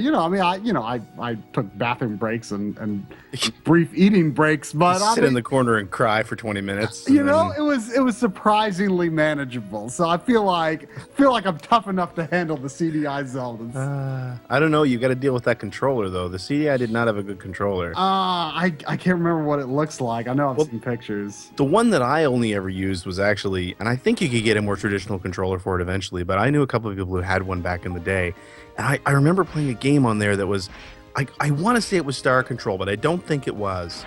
But it was some kind of space resource game that was really good actually for the CDI. but all they had was the remote control style controller. It was terrible. It was so hard to play anything with that. Wasn't it kind of shaped like? Wasn't there a controller that was kind of shaped like where it was like a Super Nintendo, and where one side was down, the other side was Oh like no, up? that was just like a PC controller. I think. Yeah, I think. Yeah, I mean, you could get, like I said, you could get more traditional controllers for it, I think. But yeah, it was dark times. Dark times. Star Control, man. I played the Star Control 2 on the Genesis. I've never played it. I can't wait to get to it. By the way, I meant to say, so again, I want to thank you for asking me to contribute to this episode, but you've also inadvertently delayed the release of Generation 16 Episode 17. Not because I had to take time out to do this, but because when I created the database that I'm working off of 4 or 5 years ago,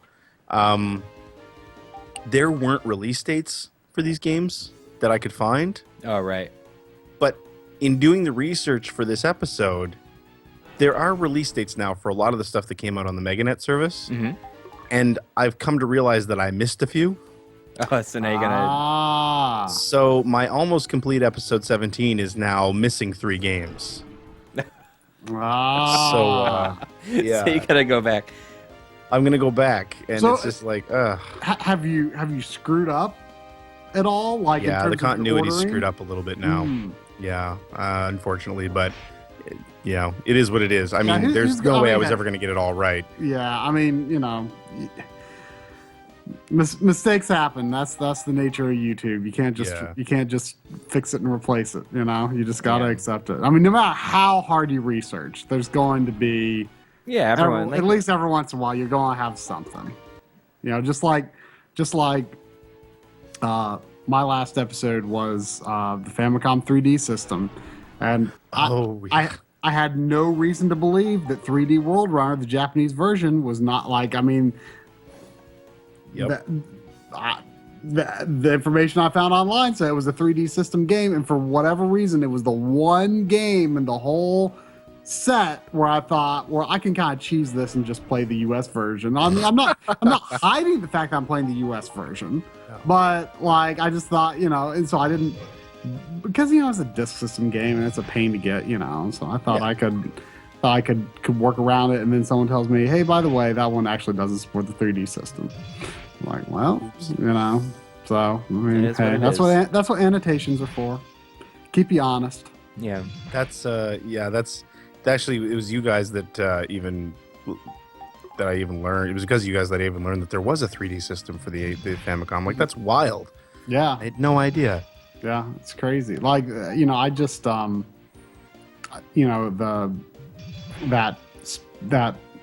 schoolgirl space harrier. Oh yeah. Like that, like at MagFest earlier this year. I was looking for like some inexpensive. I followed the map to the person with the key, and apparently it's different in this version. But I was just looking for some inexpensive, like wild looking Famicom game that I couldn't recognize, just to see what it was, and just like like I was going to do an episode like playing a game totally blind, right? And there's no idea what it is, and I just thought it looked crazy enough, and so I started off playing for that, and I'm like, okay, I am not disappointed. This game is weird, and I was like, all right, I chose good. But then I started doing research about it, and then I knew vaguely about the 3D system, but not much. And when I discovered that it was that it was like one of these few 3D system games, I was like, oh, maybe I should save this for something a little more in depth. And then a few months later, a local store got a Famicom disk system, which I'd kind of been wanting, but like, this is crazy. I wonder if this was like added in after, like into this fan translation. So there's an option to play the original on here, and it's the English version. So they must have just swapped out the ROMs. Interesting. I just thought I'd do that since we just have a little more time left here. But yeah, so I So I got the Famicom Disk System, and the store happened to have 2 of the 3D games. I'm like, okay, I'm doing this. This is a thing now. This is a thing I am going to do. So yeah, it was it was probably a bit of a misguided investment. That was like before we had our Patreon and stuff. So it was maybe not that wise to invest that kind of money into it. But I was like, oh, I want to do this.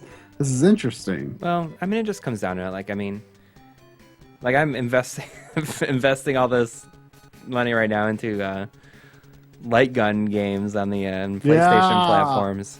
Like you're like deep into light gun love right now. Yeah. Like I'm super excited about some of the episodes you want to do though. Like I think they're going to be a lot of fun. Yeah. I guess we should let everybody. Oh, go ahead. Sorry, I was just gonna say I started going down this rabbit hole as well, where I was sort of with the Genesis stuff.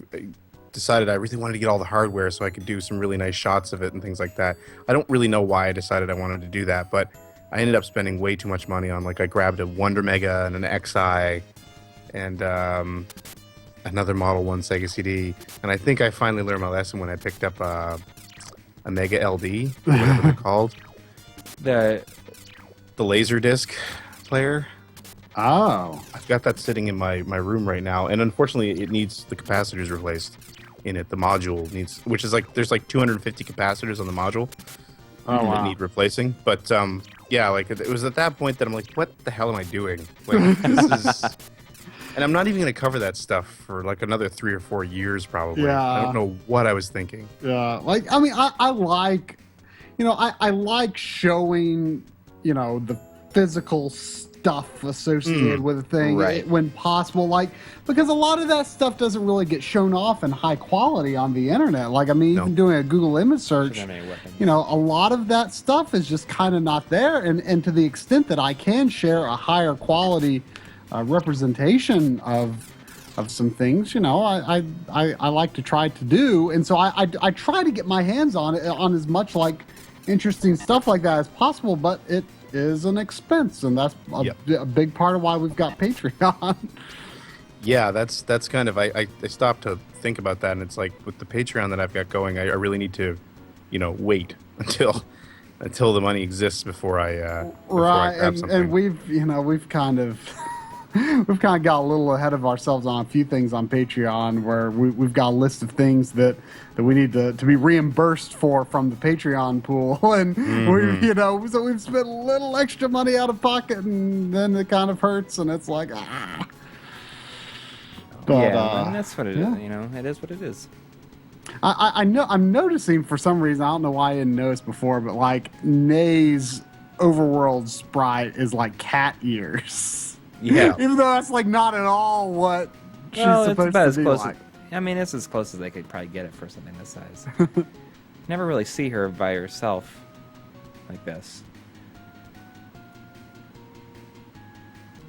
So this version is, it's 480p. And then that's, Reggie's talking about the Mega LD there. And then the other problem is that those games are generally pretty expensive. And I mean, I haven't spent the money on any of the games yet, and the stuff that is affordable is sort of crappy full motion video stuff you've never heard of. Like there's the Don Quixote that he mentioned there in the chat. Triad Stone I've never heard of, but like if you want to get something like, say, Road Avenger for the Mega LD, it'll cost you like almost $1,000 just for the disc. What? Man, it's crazy. Road Avenger is a great game. I don't know if it's. Oh, it is. But like the best part about Road Avenger is like the theme song during the opening, and I think that's only on the Sega CD version. It is. You're right, because I actually have the Saturn version, the re-release, and it's completely different intro. I mean, animation's the same, but the audio is different. I mean, that song is like the best part of the game, I think. Yeah. So speaking of Laserdisc, something that I probably learned this like a year and a half ago, but it kind of blew my mind that I didn't realize that Laserdisc is like an analog format. Yeah, they're like a wax disc, aren't they, or something like that? Well, no, I mean it's like a CD, but it's like it's not ones and zeros.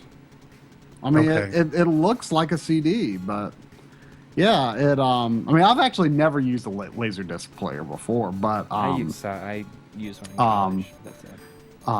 yeah, it's weird, and one player could read a disc differently than another player, from what I understand. That's Anyway. insane. So it's so weird to think about. It's an analog format on what looks like a giant CD. It's not like a wax record. It's weird.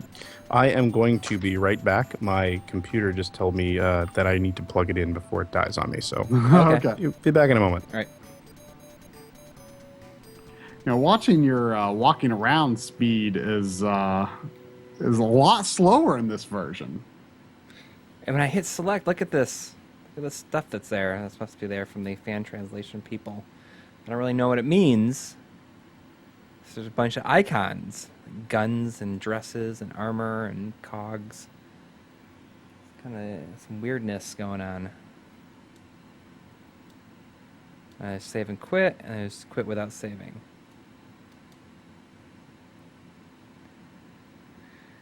Well, so this was kind of a fun one because it was like we don't do a lot of RPGs on the channel just because they're so time consuming to do. We're gonna make a specific effort to do more in the future. Yeah, I'm going to I mean, I'll just go ahead and say it. I'm going to soon start playing Grandia 2. And I'm going to record it in hopes that I'll feel inspired to make an episode out of it. Yeah. Because, like, how often do we get a chance to do RPG episodes? I mean, people might think we don't like RPGs because we don't do a lot of videos on them. But no, we love RPGs. We just, trying to keep up with doing the show, we generally speaking have to do shorter games to actually cover them. Yeah. Because it's just so time consuming to get the footage. Even if it's a game we've played before, I mean, well, we've played it, but we don't have the footage of it. Yeah, you're playing the Dreamcast. Dreamcast version, yeah. I mean, I actually, to be honest, have not, played that much. It's my cousin's old Dreamcast, and I have only been getting games for it in the past year. I've actually had it in my possession for a while, but I for whatever reason, never really thought of building a collection for it, and I don't have many games, but. It's only been about a year that I've actually been actively buying games for it, and it sounds like a dump truck. Like it's a loud system. Like the fan in there is like probably way more powerful than it needs to be. Yeah, but the seeking on it is extraordinarily loud. So I'm kind of worried. Like, I mean, I've played, I played quite a bit of Soul Calibur on it, but I'm hoping that it doesn't give me any technical difficulties. I did know that they made a disc drive called the N64DD. Yep. What's the game that? What is it? Doshin the Giant was Doshin the Giant. There was the F-Zero track editor. Right. Yeah, and the Mario Artist series. Right. Yeah, not many games came out for it. I mean, there's even as a big N64 fan, there's not much of a compelling reason to spend the money on getting one, even just for fun. But yeah, I mean, I think it's interesting. I mean, it's like I'm not exactly sure what kind of. I mean, it's like a square. I know that the discs are like in square plastic, but I don't know what the media inside that is. I think it was magnetic. I think it was like a floppy disk style. That's kind of what I assume. So it's like an updated Famicom disk system. Yeah, I do love the Famicom disk system. I want one of those so badly. Yeah, it was always kind of something I was kind of in the back of my mind, but I was like, I don't know. It's kind of a pain to buy one online because you have to make sure like the belt is replaced and stuff like that. And I've had friends that have had trials and tribulations getting their hands on working disc systems. So that was why I was so glad to find one locally, because then I could deal with it with much less hassle. And it's been a fun system to have. I've really enjoyed it. It's great. I found this. I found this for you, Coury.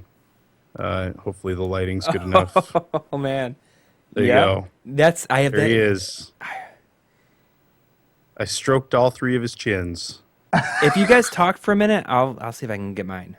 All right, hang on. You guys just talk amongst yourselves. Now, remind me what that was. I know you explained, but That is what was Borgen that? from Lunar 2. So that was at E3. I don't know if it was 2000. Yeah, it was 2001. So he was actually at E3 2000, which again you can see in this image what a gigantic pile of. Like I said, I'm almost as big as him. So that's pretty. Actually, when I look at this, I'm pretty proud of myself. Because then a year later, it's a little more svelte.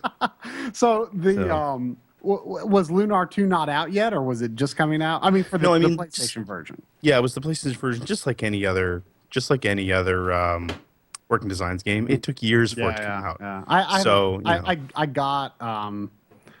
I got Lunar 1 and 2 about a year and a half ago, and I still haven't played them yet. But nice. I'm excited. That's going to be. I mean, that's definitely going to be another episode topic in the future, where me and Coury do want to do several episodes where it's like, he's replaying like, because he's, I guess, played some of the more obscure RPGs. Like I wouldn't say Lunar's obscure, but I just didn't play those back in the day. So we do want to do a few like that where like he revisits a game and I play it for the first time. All right.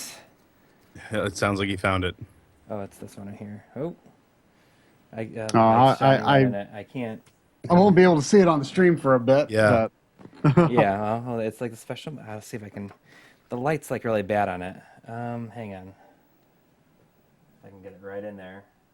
So, talking about revisiting old games while we're waiting for this to pop up in the stream. Oh, wait a minute. It's going to come up here very soon. Oh, it's a very bright light. Tilted. I couldn't. I get it better in a second. You'll see. I'll show you the picture. Oh yeah.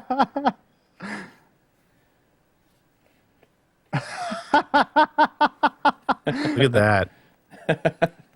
Does yours say, remember the camera adds 200 pounds?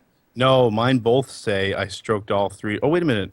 No, the first one says the one from 2000, which is this one, says I stroked all three of his chins. So they changed what it said. They were all different. And then for 2001, it actually says I touched his Rubenesque hands. So that's like the only kind of line that Victor Ireland could come up with. I was going to say, that is such a Working Designs line. Yeah, talking about playing games and revisiting games that you've played before, that's something that Chris Johnston over at Player One and I have been talking about doing. Because we have an EGM review archive that I created while I was working there. So what we're thinking about doing as hopefully a weekly show, probably starting in the new year at this point, is going back and playing games that we reviewed at EGM. Yeah, that's 10, a great 15 idea. years ago. That Yeah, would be so awesome. it's basically one of us will be playing it and the other one will more or less be mocking the guy who wrote the review and reading the review online. So dramatic readings every week as well. So That's a great idea. yeah, we've just got to sort of get it off the ground. But both of us have a lot of the stuff that we reviewed back in the day, so it should be pretty cool once we get it going. I hope. That would. I think that sounds like. I mean, we like to revisit. I mean, I feel like we revisit stuff just for videos now. I think a lot of times we revisit the stuff for videos, and a lot of times with me, like going into it, I realize that this is probably going to be the last time I ever play through the game in my life. Yeah. And I kind of make make the video as like a way to kind of, always remember that too. Because there's no way that I'm probably going to play through Phantasy Star 2 ever again in my life. No, well, that's just it. I mean, that's something that I've been toying with as well. I don't know if I can find the time to do it, but I've got a fairly large game library, and I kind of just, as an excuse to play through some of them, I want to start doing sort of more short-form reviews episodes. Just, like I said, so I can play some of these older games. Because there's a lot of stuff there that I just have never played. One of the nice things about being in the media is that you could get a lot of free games. Right. One of the downsides is that you were always so busy you never got a chance to play them. Yep. So, That's kind of how, you know. that's, you know, not saying it's any easier to like do like videos and stuff, you know, especially like with kids. Like I feel like I don't have time to play games that I'm not going to be doing a video on. Yeah. Yeah, you're absolutely right.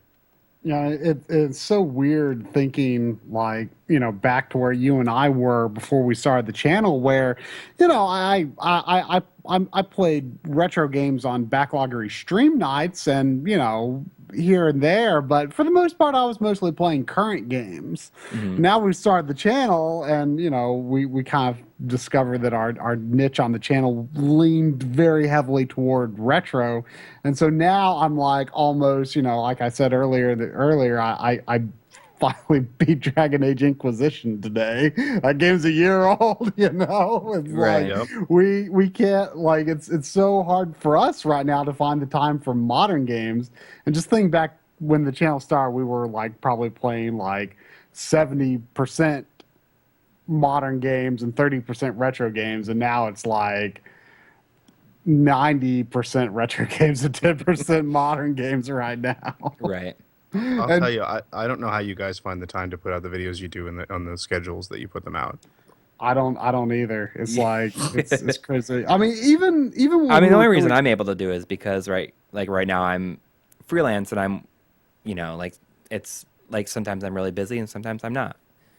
yeah, So I'm able to okay. kind of, it's so, I mean, it's, for me it's so frustrating because, like, you know, I have a full-time job, and you know, it's in video as well, and I it's just so frustrating because I'm like, I want to spend the best hours of my day on my projects. Right. And you know, so Yeah. then I get home and you know, I work so much slower in the evening. Like I'm just like, you know, I could get this done in so much less time if I could have just flipped this and worked on my stuff early in the day. So, you know, it is really hard right now, but we're trying our best. Well, you guys do a great job. Your videos are always, I mean, the quality's incredible. I don't know how you pull it off. But I've learned, I know personally, like, I've learned a lot watching your videos as far as editing goes. Although I spend a lot of time trying to figure out how the hell you did some of the things you did. well, I mean, in terms of like, I feel like in a lot of ways, like our videos have gotten a lot less flashier, but more well edited, so that Yeah. it feels flashier than it is. Right. Like you know, like the Bionic Commando episode, which wasn't that long ago, is a good example of that, where you didn't, like, early on, like for example, when you did the original Phantasy Star episode, you were always talking about how like you wanted to always have like a sort of like something special that you animated for the episode, like, you know, you had like Right. those maps and stuff. And you know, we often have like a special animation or some sort of extra flair that we add, but a lot of the time we just don't come up with anything, and it just kind of boils down to just being, you know,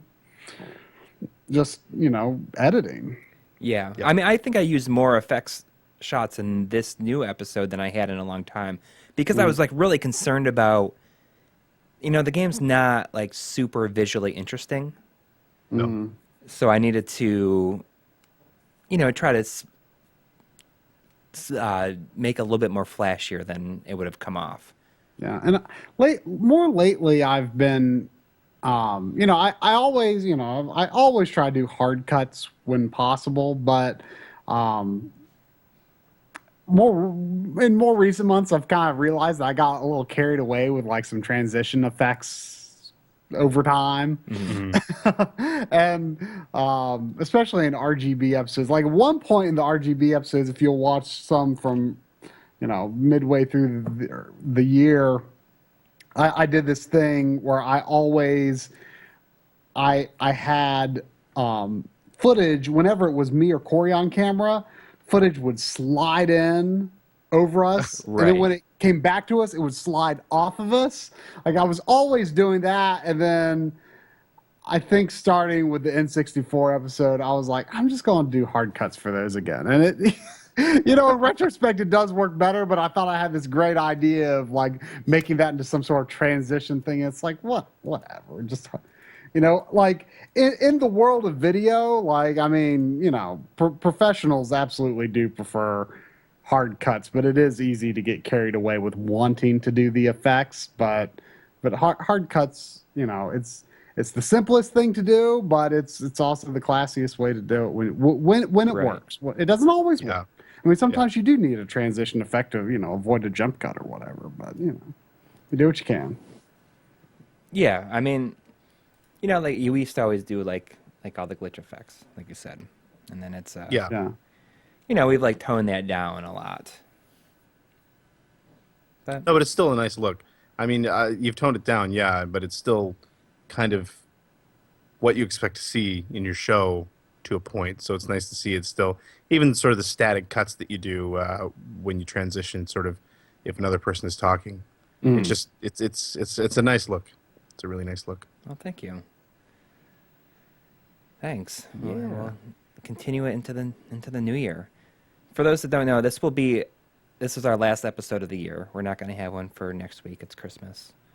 I don't guess we're planning to do an episode debrief or anything. Even, I mean, we're not. I mean, it wouldn't technically be a debrief, but I might do a debrief, like with a guest. I had an idea, since I'd always talked about doing the Night Trap episode. I was thinking about doing Night Trap. Oh, I would watch that. My friend Dave, who works for Microsoft, has like taken on this little project where he's been converting Night Trap to like a browser version. Oh, So if I love he's- Night Trap. it's a great game. But I think a lot of my love for it is just like I was like the age for it when it came out. Right. Yeah. But The full motion video on the Sega CD was just like blew my. I wasn't that young, I guess. I'm old. But it still, blew my mind. yeah, I mean it definitely did for me too. That was like almost exclusively like the first year of the Sega CD in the US. Yeah, At least. Yep. I mean, that and Sewer Shark were just like. Yep. But I was thinking about asking him, but I don't know if he's going to be able to do something. If not, like if it happens, it happens. yeah. If not, like I think I mean, that I could always join on my phone if I had to. But I don't know if that would work that well. right. Well, we'll see what happens. I mean, I think. I mean, this is like besides Thanksgiving, we've had straight episodes and straight debriefs every single week since August, since the beginning of August, I think. Yeah. Reggie in the chat just mentioned Time Gal. I have a story about Time Gal before I know that we're getting ready to wrap up here. But Yep. No, go on. So I used to buy all my games from a place called Game World, which was a locally owned store. Actually, I have a further backstory about this. When I first bought my Sega CD, I actually bought it. My aunt went on a trip to Florida, and I gave her the cash to buy a Sega CD while she was down there because they were super expensive up here in Nova Scotia, and they were hard to get because we didn't get anything when they were released. Anyway, she bought it and she shipped it, and people may or may not remember this, but the original Sega CD box, if you look at it, it's got little arrows, this side up arrows on it, which are super important because they actually had a defect where if they were turned over in shipping, there was a good chance they'd just stop working. Oh wow. Right.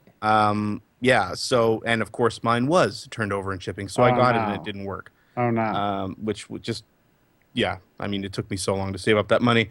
But anyway, Game World is the place I took I took it over there, and it's like, can you guys do anything about this? And they had a stack of new ones sitting there, like, no, I got nothing. And the owner happened to walk in, and he asked what was going on, and I was like, the employee was like, oh, I can't, his Sega CD doesn't work. He's just like, give him one of ours. Great, okay.